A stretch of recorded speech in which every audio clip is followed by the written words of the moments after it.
ನಾವು ಅರಿಕೆ ಮಾಡಿದ ಹಾಗೆ ಈ 4 ದಿವಸಗಳ ಉಪನ್ಯಾಸ ಮಾಲೆಯನ್ನು ನಮ್ಮ ನಿರಂತರ ಅಭಿಮಾನಿಗಳು ಹಿರಿಯರೂ ಆದ ಮಾನ್ಯ ಶ್ರೀ MS ಶ್ರೀಕಂಠಯ್ಯ ಅವರು ಪ್ರಾಯೋಜನೆ ಮಾಡಿದ್ದಾರೆ.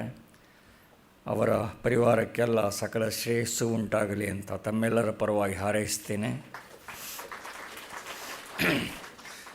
ಮಂಕುತಿಮ್ಮನ ಕಗ್ಗದ ಹಲವಾರು ಪದ್ಯಗಳು ಹೇಗೆ ಭಗವದ್ಗೀತೆಯ ಮುಖ್ಯ ಶ್ಲೋಕಗಳಿಗೆ ವ್ಯಾಖ್ಯಾನ ರೂಪದಲ್ಲಿ ಇವೆ ಅನ್ನೋದನ್ನು ಆದರಣೀಯ ಡಾಕ್ಟರ್ ಗುರುರಾಜ್ ಕರ್ಜಗಿಯವರು ವಿವರಿಸ್ತಾ ಬಂದಿದ್ದಾರೆ. ಇದು ಇದುವರೆಗೆ ಬೇರೆ ಯಾರೂ ಪ್ರಯತ್ನಿಸಿಲ್ಲದ ಒಂದು ಅಪೂರ್ವ ಪರಿಶೋಧನೆ. ಸಾಮಾನ್ಯವಾಗಿ ಕಗ್ಗದ ಬಗ್ಗೆ ಮಾತನಾಡೋರು ಬರೆಯೋರು ಪದ್ಯಗಳ ವಾಕ್ಯ ಶಬ್ದಗಳ ಅರ್ಥದ ವಿವರಣೆ ನೀಡ್ತಾ ಹೋಗ್ತಾರೆ. ಅದು ಉಪಯುಕ್ತವೇ ಅಂತ ಇಟ್ಕೊಳ್ಳೋಣ, ಆದರೆ ಅದು ಸಾಕಾಗೋದಿಲ್ಲ. ಏಕೆಂದರೆ ಕಗ್ಗದ ಪದ್ಯಗಳಿಗೆ ಹಿನ್ನೆಲೆಯಾಗಿರೋದು ಬರಿಯ ಸಾಹಿತ್ಯಕ ಸ್ಫೂರ್ತಿ ಅಲ್ಲ, ಕವಿ ತನ್ನ ಸ್ವೋಪಜ್ಞ ಒರಿಜಿನಲ್ ಚಿಂತನೆಯನ್ನು, ಲೋಕಾನುಭವವನ್ನು ಹಲವು ಸಾವಿರ ವರ್ಷಗಳ ಚಿರಂತನ ಸತ್ಯಶೋಧದ ದಾಖಲೆಗಳ ಒರೆಗಲ್ಲಿನ ಮೇಲೆ ತೀಡಿ ನೋಡಿ ಹಾಗೆ ಲಬ್ಧವಾದ ಜೀವನ ದರ್ಶನವನ್ನು ಆಧುನಿಕ ನುಡಿಗಟ್ಟಿನ ಮುಕ್ತಕಗಳ ರೂಪದಲ್ಲಿ ನಮಗೆ ಕೊಟ್ಟಿದ್ದಾರೆ. ಈ ದೃಷ್ಟಿಯ ಅಧ್ಯಯನಕ್ಕೆ ಲಕ್ಷಣಶಾಸ್ತ್ರದಲ್ಲಿ ಎಕ್ಸಿಜೆಟಿಕಲ್ ಸ್ಟಡಿ ಅಂತ ಕರೀತಾರೆ. ಅದೇನೇ ಒಂದು ದೊಡ್ಡ ಜ್ಞಾನಾಂಗ ಆಗಿದೆ. ಟೆಕ್ಸ್ಚುಯಲ್ ಕ್ರಿಟಿಸಿಸಮ್ ಮೇಲೆ ಅದರ ಬಗ್ಗೆ ಒಂದು ವರ್ಷ ಪಾಠ ಮಾಡ್ತೀನಿ. ಹೀಗೆ ಉಪನಿಷತ್ತುಗಳ ಮತ್ತು ಇತರ ಪಾರಂಪರಿಕ ದಾರ್ಶನಿಕ ವಾಂಗ್ಮಯವನ್ನು ಮಥಿಸಿ ಹೊರತೆಗೆದ ಜೀವನಾನ್ವಯಿ ಸೂತ್ರಗಳನ್ನು DVG ನಮಗೆ ಕೊಟ್ಟಿದ್ದಾರೆ. ಹೀಗೆ ಇಲ್ಲಿಯ ಚಿಂತನೆಗೆ ಸಾವಿರಾರು ವರ್ಷಗಳ ಹಿನ್ನೆಲೆ ಇದೆ. ಆ ಹಿನ್ನೆಲೆಯನ್ನು ಸ್ವಲ್ಪ ಮಟ್ಟಿಗಾದರೂ ನಾವು ಗ್ರಹಿಸಬಲ್ಲವಾದರೆ ನಮಗೆ DVG ಕಾವ್ಯದ ಹೃದಯ ಹೆಚ್ಚು ಸಮೀಪ ಆಗತ್ತೆ. ಈ ತಲಸ್ಪರ್ಶಿ ಅವಲೋಕನ ಡಾಕ್ಟರ್ ಗುರುರಾಜ್ ಕರ್ಜಗಿಯವರಂತಹ ವಿದ್ಯುತ್ ರಸಿಕರಿಂದ ಮಾತ್ರ ಸಾಧ್ಯ. ಈ ಪ್ರೀತಿಯ ಕೈಂಕರ್ಯಕ್ಕೋಸ್ಕರ ಅವರಿಗೆ ತಮ್ಮೆಲ್ಲರ ಪರವಾಗಿ ಮತ್ತು ಗೋಖಲೆ ಸಂಸ್ಥೆಯ ಪರವಾಗಿ ನಮನಗಳನ್ನು ಸಲ್ಲಿಸ್ತಾ ಇದ್ದೇನೆ. ಕಾರ್ಯಕ್ರಮದ ನಂತರ ಪ್ರಾಯೋಜಕರಾದ ಮಾನ್ಯ ಶ್ರೀಕಂಠಯ್ಯನವರು ಎಲ್ಲರಿಗೂ ಪ್ರಸಾದದ ವಿತರಣೆ ವ್ಯವಸ್ಥೆ ಮಾಡಿದ್ದಾರೆ. ಕಾರ್ಯಕ್ರಮದ ನಂತರ ಎಲ್ಲರೂ ದಯವಿಟ್ಟು ಪ್ರಸಾದವನ್ನು ಸ್ವೀಕರಿಸಿ ತೆರಳಬೇಕು ಅಂತ ಪ್ರಾರ್ಥನೆ ಮಾಡ್ತಾ ಇದ್ದೀವಿ. ಈಗ ಶ್ರೀಮಾನ್ MS ಶ್ರೀಕಂಠಯ್ಯನವರು ದಯವಿಟ್ಟು ವೇದಿಕೆಗೆ ಬಂದು ಉಪನ್ಯಾಸಕರಿಗೆ ಗೌರವಾರ್ಪಣೆ ಮಾಡಬೇಕು ಅಂತ ವಿನಂತಿ ಮಾಡ್ತೀನಿ. ಇಲ್ಲ, ಹಿ ಇನ್ಸಿಸ್ಟ್ಸ್ ಆನ್ ಕಮಿಂಗ್. ಎಲ್ಲ ಸಹೃದಯರಿಗೆ ನಮಸ್ಕಾರ. ಪ್ರಾರಂಭವಾಯಿತು ಅನ್ನುವಾಗಲೇ ಕೊನೆಯ ದಿವಸ ಬಂದ್ಬಿಡುತ್ತೆ. ಈ ಭಗವದ್ಗೀತೆ ಒಂದು ದೊಡ್ಡ ಸಮುದ್ರ ಅಂತ ನಿನ್ನೆ ಹೇಳಿದೆ. ಎಷ್ಟು ರೀತಿಯಲ್ಲಿ ನೋಡಿದರೆ ಅಷ್ಟು ಚೆಂದ ಕಾಣಿಸುತ್ತೆ. ತೆರೆ ಬಂದಾಗ ಒಂದು ಚೆಂದ, ತೆರೆ ಹಿಂದೆ ಹೋದಾಗ ಒಂದು ಚೆಂದ, ಉಬ್ಬರ ಇದ್ದಾಗ ಒಂಥರ ಚೆಂದ, ಶಾಂತವಾಗಿದ್ದಾಗ ಒಂದು ರೀತಿ ಚೆಂದ. ಹಾಗೆ ಯಾವ ಮುಖದಲ್ಲಿ ನಮ್ಮ ಶಕ್ತಿಯ ಪ್ರಕಾರ ನೋಡ್ತೇವೋ ಅಷ್ಟು ಚೆಂದ ಕಾಣಿಸುತ್ತೆ. ಅದು ನಮ್ಮ ಶಕ್ತಿಯ ಮೇಲೂ ಅವಲಂಬಿಸಿದೆ, ಹಾಗೂ ಆಗಿನ ಕಾರಣದ ವಾತಾವರಣದ ಮೇಲೂ ಅವಲಂಬಿಸಿದೆ. ಈಗ 3 ದಿವಸ ನೋಡ್ತಾ ನಾವು 10ನೇ ಅಧ್ಯಾಯದ ವಿಭೂತಿ ಯೋಗದ ಬಗ್ಗೆ ನೋಡ್ತಾ ಇದ್ವಿ. ನಿನ್ನೆ ಒಂದು ವಿಷಯವನ್ನು ಮಾಡ್ತಾ ನಮ್ಮ ಭಾರತೀಯ ಸಂಪ್ರದಾಯದಲ್ಲಿ ಈ ಆಧ್ಯಾತ್ಮಿಕ ಶಕ್ತಿಯನ್ನು ಅರಗಿಸಿಕೊಳ್ಳುವಂಥ ಪ್ರಚಂಡ ಶಕ್ತಿ ಇದೆ ಅಂತ ಹೇಳಿದೆ. ಅದು ನಾನು ಹೇಳಿದಾಗ ಜೀನ್ಸಲ್ಲೇ ಬಂದಿದೆಯೋ, ಇದೇಗ ಡಾಕ್ಟರ್ ರಾಮಸ್ವಾಮಿ ಸರ್ ಹೇಳಿದ ಹಾಗೆ ಶತಮಾನಗಳ ಕಾಲ ನಮ್ಮ ಉಪನಿಷತ್ ಪರಂಪರೆಯ ರಕ್ತ ನಮ್ಮಲ್ಲಿ ಹರಿತಾ ಇದೆ. ನಮ್ಮ ಹುಡುಗರಿಗೆ ಗೊತ್ತಿಲ್ಲದ್ರೂ ಹರಿತಾ ಇದೆ. ನಮ್ಮ ಹುಡುಗರಿಗೆ ಬ್ಲಡ್ ಗ್ರೂಪ್ ಯಾವುದು ಅಂತ ಗೊತ್ತಿರಬೇಕಾಗಿಲ್ಲ, ಅದರೊಳಗಿದೆ ಗ್ರೂಪು, ಹುಡ್ಕೋಬೇಕಷ್ಟೇ ಅವರು. ನಮ್ಮ ಪರಂಪರೆಯಲ್ಲಿ ಬಂದುಬಿಟ್ಟಿದೆ ಅದು ರಕ್ತದಲ್ಲಿ. ಆದ್ದರಿಂದ ನಾವು ಯಾವತ್ತೂ ಯಾವ ಹಿರಿಯ ಧರ್ಮ ಗುರುಗಳನ್ನು ನಿರಾಕರಣೆ ಮಾಡಲಿಲ್ಲ, ಎಲ್ಲರೂ ಸ್ವೀಕಾರ ಮಾಡಿದ್ವಿ. ಅವ್ರವ್ರ ಮಟ್ಟಕ್ಕೆ ಅವ್ರು ಮೆಚ್ಕೊಂಡ್ವಿ. ಅವ್ರ ಮಾತು ಹೊಂದದೇ ಹೋದಾಗ ತಿರಸ್ಕಾರ ಮಾಡಲಿಲ್ಲ, ನಿಮ್ಮ ಪಾಡಿಗೆ ನೀವು ಇರಿಪ್ಪ ಅಂತ ಬಿಟ್ವಿ ನಾವು. ಇನ್ನೊಂದು ಈ ಪ್ರಶ್ನೆ, ಇಂಥ ಅನುಗ್ರಹ ಭಾರತಕ್ಕೆ ಬಂದದ್ದು ಹೇಗೆ ಅಂತ ಎಷ್ಟೋ ಸಲ ವಿಚಾರ ಮಾಡಿದ್ದುಂಟು ನಾನು. ಆಗಲೇ ಹೇಳಿದಾಗೆ ಆಗಿನಿಂದ ನನ್ನ ಮನಸ್ಸಿನಲ್ಲಿ ಬಂದಂಥದ್ದು ತಂದೆ ತಾಯಿಯಂದು ರಾಜ್ಯ ಮುತ್ತಜ್ಜರಿಂದ ಬಂದಂಥ ಪರಂಪರೆ ಇವತ್ತು ನನಗೆ ಸೇರಿಕೊಂಡಿದೆ. ಒಂದು ಇತ್ತೀಚಿನ ಘಟನೆ, ಸುಮಾರು ಒಂದು 3-4 ದಶಕಗಳ ಕೆಳಗೆ ಪೋಪ್ ಒಬ್ಬರು ಭಾರತಕ್ಕೆ ಬಂದಿದ್ದರು, ಬಾಂಬೆಗೆ ಬಂದಿದ್ದರು. ಬಂದಾಗ ಸುಮಾರು ಒಂದು 16 ಲಕ್ಷ ಜನ ಅವ್ರು ನೋಡೋಕೆ ಬಂದಿದ್ರಂತೆ. ಅವ್ರಿಗೆ ಆಶ್ಚರ್ಯ ಆಯಿತು, ವ್ಯಾಟಿಕನ್ನಲ್ಲೂ ಎಷ್ಟು ಜನ ಬರ್ತಾರೆ ಇಲ್ಲೋ ಗೊತ್ತಿಲ್ಲ, ಮುಂಬೈಯಲ್ಲಿ ಬಂದಿದ್ದಾರೆ ಎಷ್ಟು ಜನ, ಎಲ್ಲರೂ ಕ್ರಿಶ್ಚಿಯನ್ರಾ ಅಂತ ಕೇಳಿದ್ರಂತೆ. ಎಲ್ಲರೂ ಕ್ರಿಶ್ಚಿಯನ್ಸ್ ಅಂತೇನು ಹೇಳೋಕ್ಕಾಗಲ್ಲ, ಭಾಳ ಜನ ಬಂದಿದ್ದಾರೆ ಅಂದರೆ ಹಿಂದೂಗಳ ಅವರು, ಯಾವುದೇನೋ ಬಂದಿದ್ದಾರೆ ನೋಡೋಕೆ ನಿಮ್ಮನ್ನು ಅಂತ. ಅದಕ್ಕೆ ಪೋಪ್ ಹೇಳಿದಂಥ ಮಾತು ದಾಖಲೆ ಆಗಿದೆ, ಇದು ಗ್ಯಾಜೆಟಲ್ಲಿ ಬಂದದ್ದು. ಪೋಪ್ ಹೇಳಿದಂಥ ಮಾತು ಹೇಳ್ತಾರೆ, ಇಂಥ ಅನುಭವ ನನಗೆ ಪ್ರಪಂಚದಲ್ಲಿ ಎಲ್ಲೂ ಆಗಲಿಕ್ಕೆ ಸಾಧ್ಯ ಇಲ್ಲ. ಲಕ್ಷಾಂತರ ಜನ ನೋಡೋಕೆ ಬಂದಿದ್ದಾರಲ್ಲ, ಅವರೆಲ್ಲ ನನ್ನ ಕ್ಯಾಥೋಲಿಕ್ ಪಂಗಡದ ಮುಖ್ಯಸ್ಥ ಅಂತ ನೋಡೋಕೆ ಬಂದಿದ್ದಾರಾ? ಇಲ್ಲ. ಅಥವಾ ಕ್ರಿಸ್ತ ಧರ್ಮದ ಮುಖಂಡ ಅಂತ ನೋಡೋಕೆ ಬಂದಿದ್ದಾರಾ? ಇಲ್ಲ. ಅವ್ರಿಗನಿಸಿದ್ದು ಭಗವಂತನ ಅನೇಕ ಮುಖ್ಯ ಸೇವಕರಲ್ಲಿ ನಾನು ಒಬ್ಬ ಅಂತ ನೋಡೋಕೆ ಬಂದಿದ್ದಾರೆ ಅಂತ. ಅದು ಹೇಳ್ತಾರೆ. ಆದ್ದರಿಂದ ಇದು ವಿಶೇಷವಾದಂಥ ಭಾರತ. ಅವ್ರು ಯಾವುದೋ ದೇವರು ನಂಬಿದ್ದಾರೆ, ಆ ಭಗವಂತನ ಅನೇಕ ಮುಖ್ಯವಾದ ಸೇವಕರಲ್ಲಿ ನಾನು ಒಬ್ಬವ ಅಂತ ನೋಡೋಕೆ ಬಂದಿದ್ದಾರೆ ಅಂತ. ಇದು ಅದ್ಭುತ ಅನಿಸುತ್ತೆ. ಭಾರತದಲ್ಲಿ ಮಾತ್ರ ಆಗುವಂಥದ್ದು. This can happen only in India, ಆ ಥರ ಆಗುವಂಥದ್ದು. ಈಗ ನೋಡಿ, ಇಂಥ ಪರಂಪರೆಯಲ್ಲಿ ಬಂದಂಥ ಅರ್ಜುನ ನೀನು ವಿಭೂತಿಗಳನ್ನು ತೋರಿಸು ಅಥವಾ ಹೇಳು ಅಂದ್ರೆ ಆಶ್ಚರ್ಯ ಏನು ಅನಿಸಲ್ಲ. ಅವನು ಸ್ವಲ್ಪ ತಾಮಸಿಕ ಇದೆ, ಆದರೆ ಈಗ 9 ಅಧ್ಯಾಯ ಕೇಳಿದಾನಲ್ಲ, ಕೇಳಿದಾಗ ಹೇಳಿದ್ದಾನೆ ಹೀಗಿರಬೇಕು ಅಂತೆಲ್ಲ ಹೇಳಿದ್ದಾನೆ. ಈಗ ಹಾಗಾದರೆ ಇನ್ನು ವಿಭೂತಿ ಎಲ್ಲೆಲ್ಲಿದೆ, ಯಾವ್ಯಾವ ಸ್ಥಾನದಲ್ಲಿ ತೋರಿಸ್ಬಿಡು ಅಂತ ಕೇಳ್ತಾನೆ. ಈಗ ಬರುವಂಥ ಮಾತು ಮುಖ್ಯ. ಈಗ ಯಾಗ ಅವನ ಮನಸ್ಸು ಹದ ಆಗಿದೆ, ಅರ್ಜುನಂದು ಕೇಳಬೇಕು ಅಂತಾಗಿದೆ, ಅಧ್ಯಾತ್ಮ ಮುಖವಾಗಿ ಕೂತಿದ್ದಾನೆ. ನೀನು ವಿಭೂತಿಗಳನ್ನು ಹೇಳು ಅನ್ನೋದು ನಾನು ಯಾವಾಗಲೂ ಹೇಳೋದು, ಇದು ಭಗವಂತನ ದಿವ್ಯತೆಗೆ ಭಕ್ತನ ಪ್ರತಿಕ್ರಿಯೆ ಅಂತ. ಭಕ್ತ ಪ್ರತಿಕ್ರಿಯೆ ತೋರಿಸುವಂತಾರೆ. ತೋರಿಸಪ್ಪ, ನೀ ಎಲ್ಲಿದ್ದಿ ತೋರಿಸೋ ಮಾರಾಯ, ಆ ಅಂತಃಕರಣ, ಆ ಪ್ರೀತಿ ಎಲ್ಲೆಲ್ಲಿದ್ದೀಯಪ್ಪ ತೋರಿಸು, ನೀನು ನೋಡ್ಬೇಕು ನಾನು. ಭಗವಂತ ಒಪ್ಪಿತನ ವಿಭೂತಿಗಳನ್ನು ಹೇಳ್ತಾನೆ ಅಂತ ಬರುತ್ತೆ. ಮುಂದೆ 19 ಶ್ಲೋಕಗಳಲ್ಲಿ, 10ನೇ ಅಧ್ಯಾಯದಲ್ಲಿ 19 ಶ್ಲೋಕಗಳಲ್ಲಿ ಭಗವಂತ ಯಾವ್ಯಾವ ಸ್ಥಾನದಲ್ಲಿದ್ದೇನೆ, ತನ್ನ ಗಮ್ಯ ಸ್ಥಾನಗಳು ಯಾವುದು ಅಂತ ಹೇಳ್ಕೊಂಬರ್ತಾನೆ. ಸುಮಾರು 54 ವಸ್ತುಗಳನ್ನು ಪಟ್ಟಿ ಮಾಡ್ತಾನೆ. 54 ವಸ್ತುಗಳಲ್ಲಿದ್ದೇನೆ ನಾನು ಅಂತ ಹೇಳ್ತಾನೆ. ಅದನ್ನು ಸ್ವಲ್ಪ ಗಮನಿಸೋಣ, ಅದು ಹಿಂದಿರುವಂಥ ಅರ್ಥ ನಂತರ ನೋಡ್ಕೊಳ್ಳೋಣ.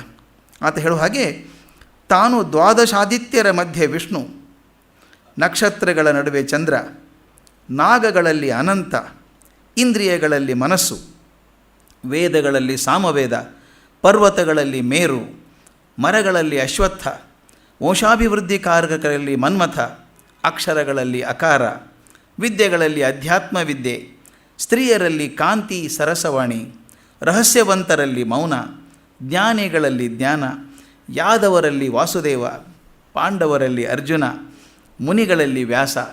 ಹೀಗೆ 54 ಹೆಸರು ಇಡ್ತಾನೆ. ಸ್ವಲ್ಪ ಗಮನಿಸಬೇಕು, ಈ ಮೋಟಿವೇಶ್ನಲ್ ಸ್ಪೀಕರ್ಸ್ ಅಂತ ಇರ್ತಾರೆ ಎಲ್ಲೆಲ್ಲೋ ದೇಶದಲ್ಲಿ, ಕಂಡಾಪಟ್ಟಿ ದುಡ್ಡು ತೊಗೊಂಡು ಭಾಷಣ ಮಾಡ್ತಾರೆ. ಆ ದುಡ್ಡು ಕೊಟ್ಟೆ ಮೋಟಿವೇಶನ್ ಬರ್ತದೇನೋ ಗೊತ್ತಿಲ್ಲ. ಕೃಷ್ಣ ಎಂಥ ಮೋಟಿವೇಟಿಂಗ್ ಫ್ಯಾಕ್ಟರು ಅಂದರೆ ಎಷ್ಟು ಚಂದ ಹೇಳ್ತಾನೆ.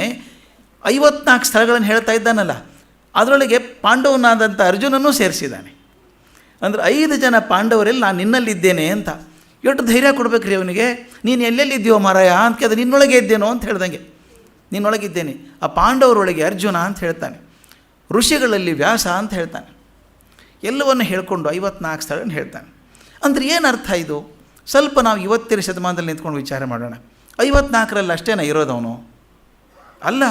ಅವನು ಹೇಳೋದು, ನೀವು ಪ್ರಪಂಚದಲ್ಲಿ ಏನೇನು ಚಂದ ಅಂತ ಅನ್ಕೋತಿರೋ, ಅದ್ಭುತ ಅನ್ಕೋತಿರೋ, ಶ್ರೇಷ್ಠ ಅನ್ಕೋತಿರೋ, ಸುಭಗ ಅನ್ಕೋತಿರೋ, ಸುಂದರ ಅನ್ಕೋತಿರೋ, ಅದೆಲ್ಲವೂ ನನ್ನ ಹೆಜ್ಜೆಯ ಗುರುತು. ಎಂಥ ಅದ್ಭುತ ಮಾತದು. ಯಾವ್ಯಾವುದು ಶ್ರೇಷ್ಠ ಅನ್ಕೋತಿರೋ ಅದ್ರಲ್ಲಿ ನಾನಿದ್ದೇನೆ, ಅಥವಾ ನೀವು ಶ್ರೇಷ್ಠ ಅಂತ ಅಂದುಕೊಂಡದ್ರೆಲ್ಲ ನನ್ನ ಹೆಜ್ಜೆಯ ಗುರುತುಗಳು, ನಾನು ಇರುವಂಥ ಲಕ್ಷಣ ಅಂತ ಹೇಳುವಂಥದ್ದು. ಈ ಮಾತೊಂದು ಕೃಷ್ಣ ಹೇಳ್ತಾನೆ, ಭಾಳ ಚೆನ್ನಾಗಿ ಹೇಳ್ತಾನೆ. ಯಾವ ಕ್ಷಣದಲ್ಲಿ ನಿನಗೆ ಅಲ್ಲಿ ಸಂತೋಷ ಆಗುತ್ತೋ, ಯಾವುದೇ ವಸ್ತುವನ್ನು ಕಂಡಾಗ, ಯಾವುದೇ ವ್ಯಕ್ತಿಯನ್ನು ಕಂಡಾಗ, ಯಾವುದೇ ಗುಣವನ್ನು ಕಂಡಾಗ ನಿನಗೊಂದು ಕ್ಷಣಕ್ಕೆ ಅನ್ನಿಸ್ಬಿಡುತ್ತಲ್ಲ, ಅದ್ಭುತ ಅನಿಸುತ್ತಲ್ಲ, ಆ ಕ್ಷಣ ಅಮೃತ ಕ್ಷಣ. ಎಂಥ ಅದ್ಭುತ ಮಾತದು. ಆ ಮಾತಿಗೆ ಅಮೃತ ಕ್ಷಣ ಅಂತ ಬರೀ ಅಮೃತ ಅಲ್ಲ, ಅಮೃತ ಕ್ಷಣ, ಅಕ್ಷಯ ಆಗುವಂಥ ಕಾಲ ಅದು. ನೀವು ಜೀವಮಾನ ಮರೆಯೋಂಗಿಲ್ಲ. ನಮಗೆಲ್ರಿಗೂ ಆಗಿಲ್ವಾ ಆ ಥರದ ಘಟನೆ? ನೆನೆಸ್ಕೊಳ್ಳಿ ನೀವು. ಯಾವುದೋ ಒಂದು ಘಟನೆ 50 ವರ್ಷದ ಹಿಂದೆ ಆಗಿದ್ದ ಘಟನೆ, ಒಂದು ಹೃದಯವನ್ನು ತಂಪು ಮಾಡಿದಂಥ ಘಟನೆ, ಒಂದು ಹೃದಯಕ್ಕೆ ಬೆಚ್ಚಗನೆ ಕೊಟ್ಟಂಥ ವಾತಾವರಣ. ಯಾರೋ ಒಳ್ಳೆ ಮಾತು ಹೇಳಿದ್ದು, 60 ಹೋಗುತ್ತೆ. ಅವತ್ತಿನ ದಿವಸ ದೊಡ್ಡವರು ಸಿಕ್ಕರಪ್ಪ, ಎಷ್ಟು ಚೆನ್ನಾಗಿದ್ದು ಗೊತ್ತಾ. ಇದ್ದದ್ದು 3 ನಿಮಿಷ ಅವ್ರ ಜೊತೆಗೆ. ನಾನು ಹಿಂದಕ್ಕೊಂದು ಸಲ ಹೇಳಿದ್ದೆ, ಬಿಸ್ಮಿಲ್ಲಾ ಖಾನ್ ಬಗ್ಗೆ ಹೇಳಿದ್ದೆ. ಬಿಸ್ಮಿಲ್ಲಾ ಖಾನ್ ಅವ್ರ ಮನೆಗೆ ಹೋಗಿದ್ವಿ ನಾವು. ಭಾರತ ರತ್ನ ಹಾಕಿದ್ದವರು, ಭಾಳ ದೊಡ್ಡವರು, ಶಹನಾಯಿ ವಾದನದಲ್ಲಿ. ಅವ್ರ ಮನೆಗೆ ಹೋದರೆ ಒಂದು ಕಾಟ್ ಮೇಲೆ ಕೂತಿದ್ರು. ನಾನು ಕೇಳಿದೆ, ಇಷ್ಟೊಂದು ಕಡೆ ಕಾರ್ಯಕ್ರಮ ಮಾಡಿದ್ದೀರಿ, ದೊಡ್ಡ ದೊಡ್ಡ ಕಾರ್ಯಕ್ರಮ, ನಿಮ್ಮ ಜೀವನದಲ್ಲಿ ಒಂದು ನೆನಪಿಡುವಂಥ ಘಟನೆ, ಒಂದು 10 ಬೇಡ, ಎಲ್ಲೆಲ್ಲಿ ಯಾರ್ಯಾರು ಮುಂದೆ ಪರ್ಫಾರ್ಮೆನ್ಸ್ ಕೊಟ್ಟಿದ್ದೀರೋ ಒಂದು ಘಟನೆ ಹೇಳಿ ಸರ್ ಅಂದೆ. ಐಸಾ ಬೇಟಾ ಏಕ್ ಮಿನಿಟ್ ಠೇರೋ ಅಂದರು. ಅಲ್ಲಿ ಹೋಗಿ ಹಳೇ ಗೋಡ್ರೇಜ್ ಕಪಾಟು ಟಗಡಗಡಗ ಸಪ್ಪಳ ಮಾಡಿ ತೆಗೆದ್ರು. ಅದು ಒಂದು ಲಾಕರ್ ಅಂತಿರುತ್ತಲ್ಲ ಸಣ್ಣದೊಂದು ಕಪಾಟು, ಅದನ್ನು ತೆಗೆದ್ರು. ಅದ್ರೊಳಗೆ ಪ್ಲಾಸ್ಟಿಕ್ ಕವರು ಅದು ಹಿಡ್ಕೊಂಡ್ರು. ನನಗೆ ಕಣ್ಣು ಕಾಣಿಸುತ್ತೆ, ಅವ್ರಿಗೆ ಕಾಣಿಸಲ್ಲ. ಕೈ ಇದರ ಅಂತ ಕರ್ಕೊಂಡು ಬಾಗಿಲು ತನಕ ಕರ್ಕೊಂಡು ಹೋದ್ರು. ಆ ಬಾಗಿಲು ಬೆಳಕಲ್ಲಿ ನಿನ್ಸ್ಕೊಂಡ್ಬಿಟ್ಟು ಆ ಕವರಲ್ಲಿ ಏನಿತ್ತು ಗೊತ್ತಾ, ಈ ಸಂಗೀತಗಾರರು ಹಾಡುವಾಗ ಮೇಲೆ ಒಂದು ಜಾಕೆಟ್ ಹಾಕ್ಕೋತಾರೆ ಜುಬ್ಬದ ಮೇಲೆ. ಆ ಜಾಕೆಟ್ ಮಡಚಿಟ್ಟಿದ್ದಾರೆ, ಅದರೊಳಗೆ ಮಡಚಿಟ್ಟು ಅವನ ಮೂಲೆ ತೋರಿಸಿ ಹೇಳ್ತಾರೆ, ಇದ್ರಿ ದೇಕೋ ಬೇಟ ಗಾಂಧೀಜಿ ಹಾತ್ ರಖೇತೆ. ಏನು ಅದ್ಭುತ, ಮೈ ರೋಮಾಂಚನ ಆಗುತ್ತೆ ನೆನೆಸ್ಕೊಂಡಾಗ. ಇದ್ರಿ ದೇಕೋ ಬೇಟ ಗಾಂಧೀಜಿ ಹಾತ್ ರಖೇತೆ, ಇಲ್ಲೇ ನೋಡು ಗಾಂಧೀಜಿ ಕೈ ಇಟ್ಟದ್ದು ಅಂತ. ಎಷ್ಟು ವರ್ಷದ ಹಿಂದೆ? 50-60 ವರ್ಷದ ಹಿಂದೆ ಇವ್ರು ಕಾರ್ಯಕ್ರಮ ಕೊಟ್ಟರಂತೆ. ಗಾಂಧೀಜಿ ಬಂದು ಇವ್ರು ಹೆಗಲ ಮೇಲೆ ಕೈ ಇಟ್ಟು ಬಹುತ್ ಅಚ್ಚಾ ಅಂತ ಹೋದರು. ಇಟ್ಟದ್ದು 3 ಸೆಕೆಂಡ್ ಇಟ್ಟಿರ್ಬೇಕು ಕೈ ಅವರು. ಇವ್ರು ತಕ್ಷಣ ಆ ಜಾಕೆಟ್ ಬಿಚ್ಚಿ ಮತ್ತೊಬ್ಬರು ಮುಟ್ಟಿದ್ರೆ ಮೈಲಿಗೆ ಆಗ್ತದೆ ಅನ್ನೋ ರೀತಿಯಲ್ಲಿ ಮಡಚಿ ಪ್ಲಾಸ್ಟಿಕ್ ಕವರ್ಲ್ಲಿ ಹಾಕಿಟ್ಟಿದ್ದಾರೆ.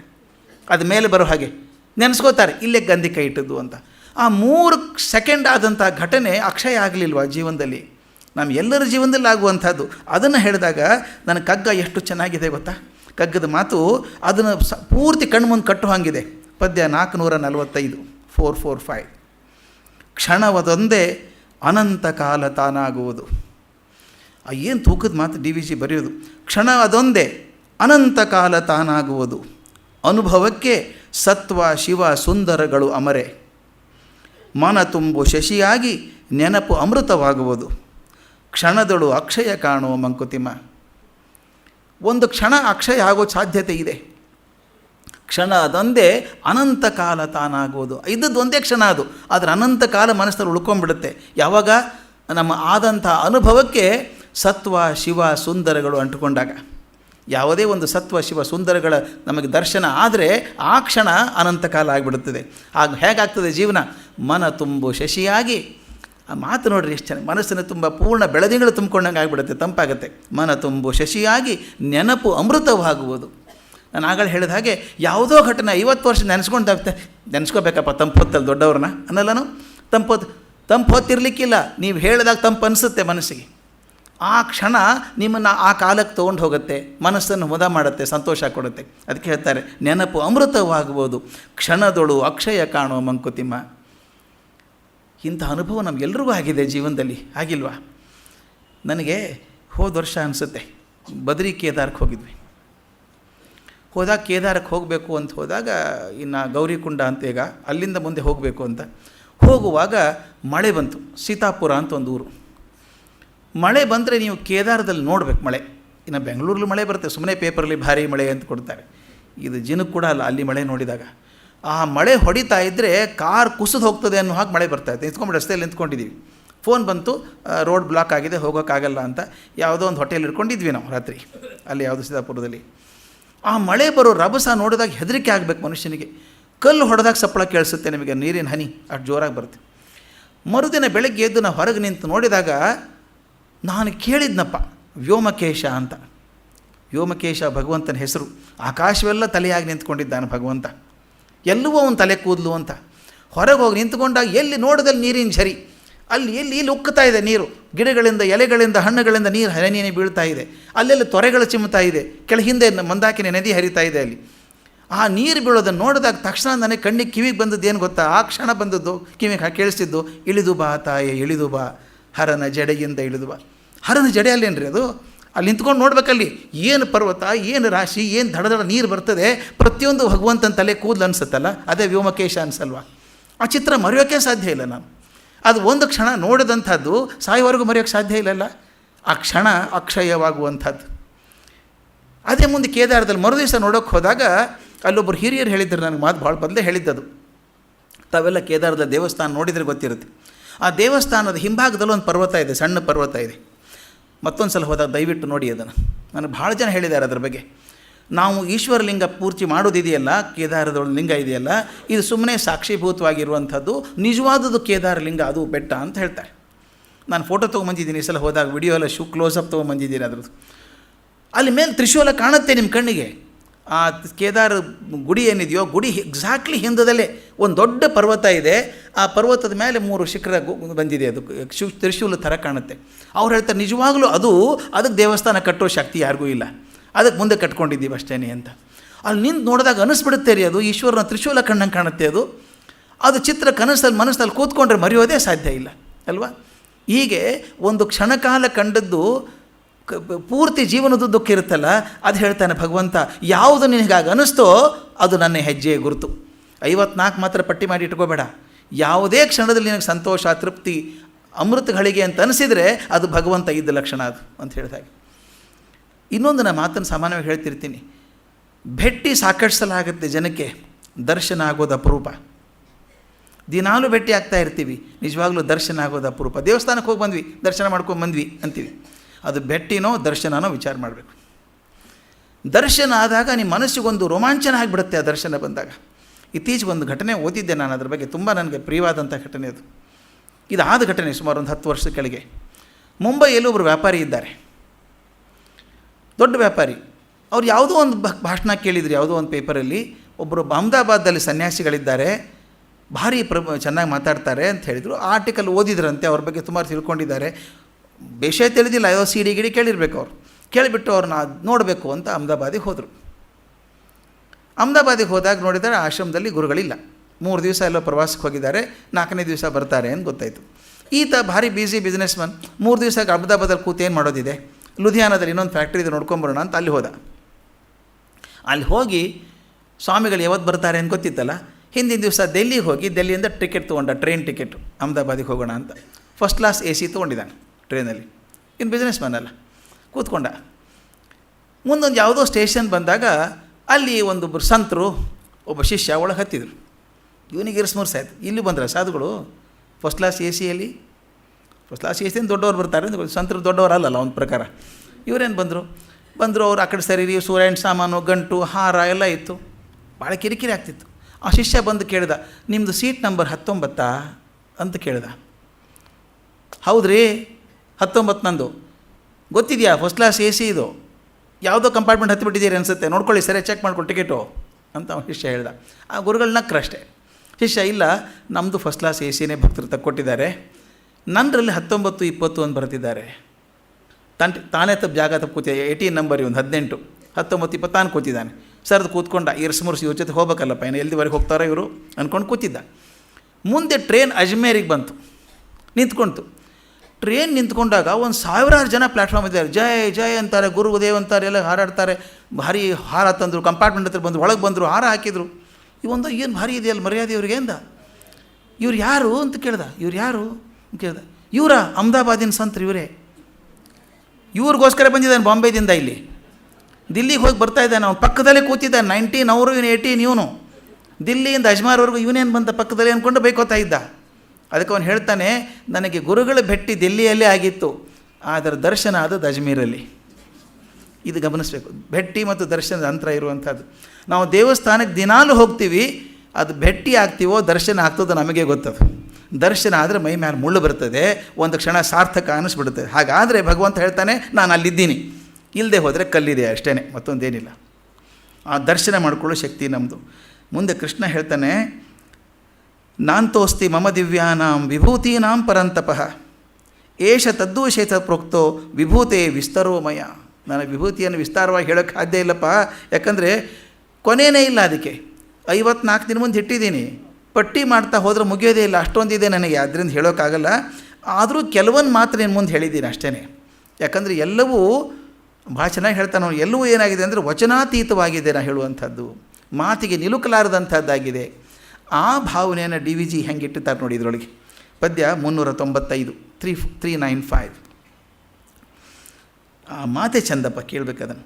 ತುಂಬುದಿಟ ಜೀವಿತದ ಗಣನೆಗಳ ಮೀರಿದುದು, ತುಂಬುದಿಟ ಜೀವಿತದ ಗಣನೆಗಳ ಮೀರಿದುದು, ಇಂಬುಗಳ ಬಿಂಬಗಳ ಸನ್ನಿಧಾನವದು, ಅಂಬರದಿ ನಾಚಿನದು, ತುಂಬಿರುವುದೆತ್ತಲುಂ ಶಂಭು ಪರಬೊಮ್ಮನದು ಮಂಕುತಿಮ್ಮ.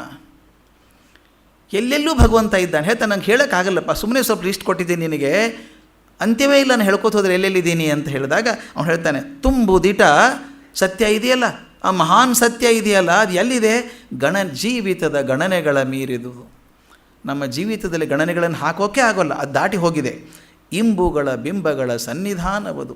ಎಲ್ಲಿ ನೋಡ್ತೀರಿ ಇಂಬಿನಲ್ಲಿ ಬಿಂಬದಲ್ಲಿ ಎಲ್ಲ ಕಡೆಗೂ ಸನ್ನಿಧಾನ ಇದೆ. ಅದು ಅಂಬರದಿನಾಚೆಯದು. ಇದು ಭೂಮಿಯ ಅಷ್ಟೇ ಅಲ್ಲ, ಆಕಾಶ ದಾಟಿ ವ್ಯೋಮ ದಾಟಿ ಆ ಕಡೆ ಕೂಡ ಇದೆ. ಅದು ತುಂಬಿರುವುದು ಎತ್ತಲೂ ಎಲ್ಲ ಕಡೆಗೂ ತುಂಬಿಕೊಂಡಿದೆ. ಯಾವುದು? ಶಂಭು ಪರಬೊಮ್ಮನದು ಮಂಕುತಿಮ್ಮ.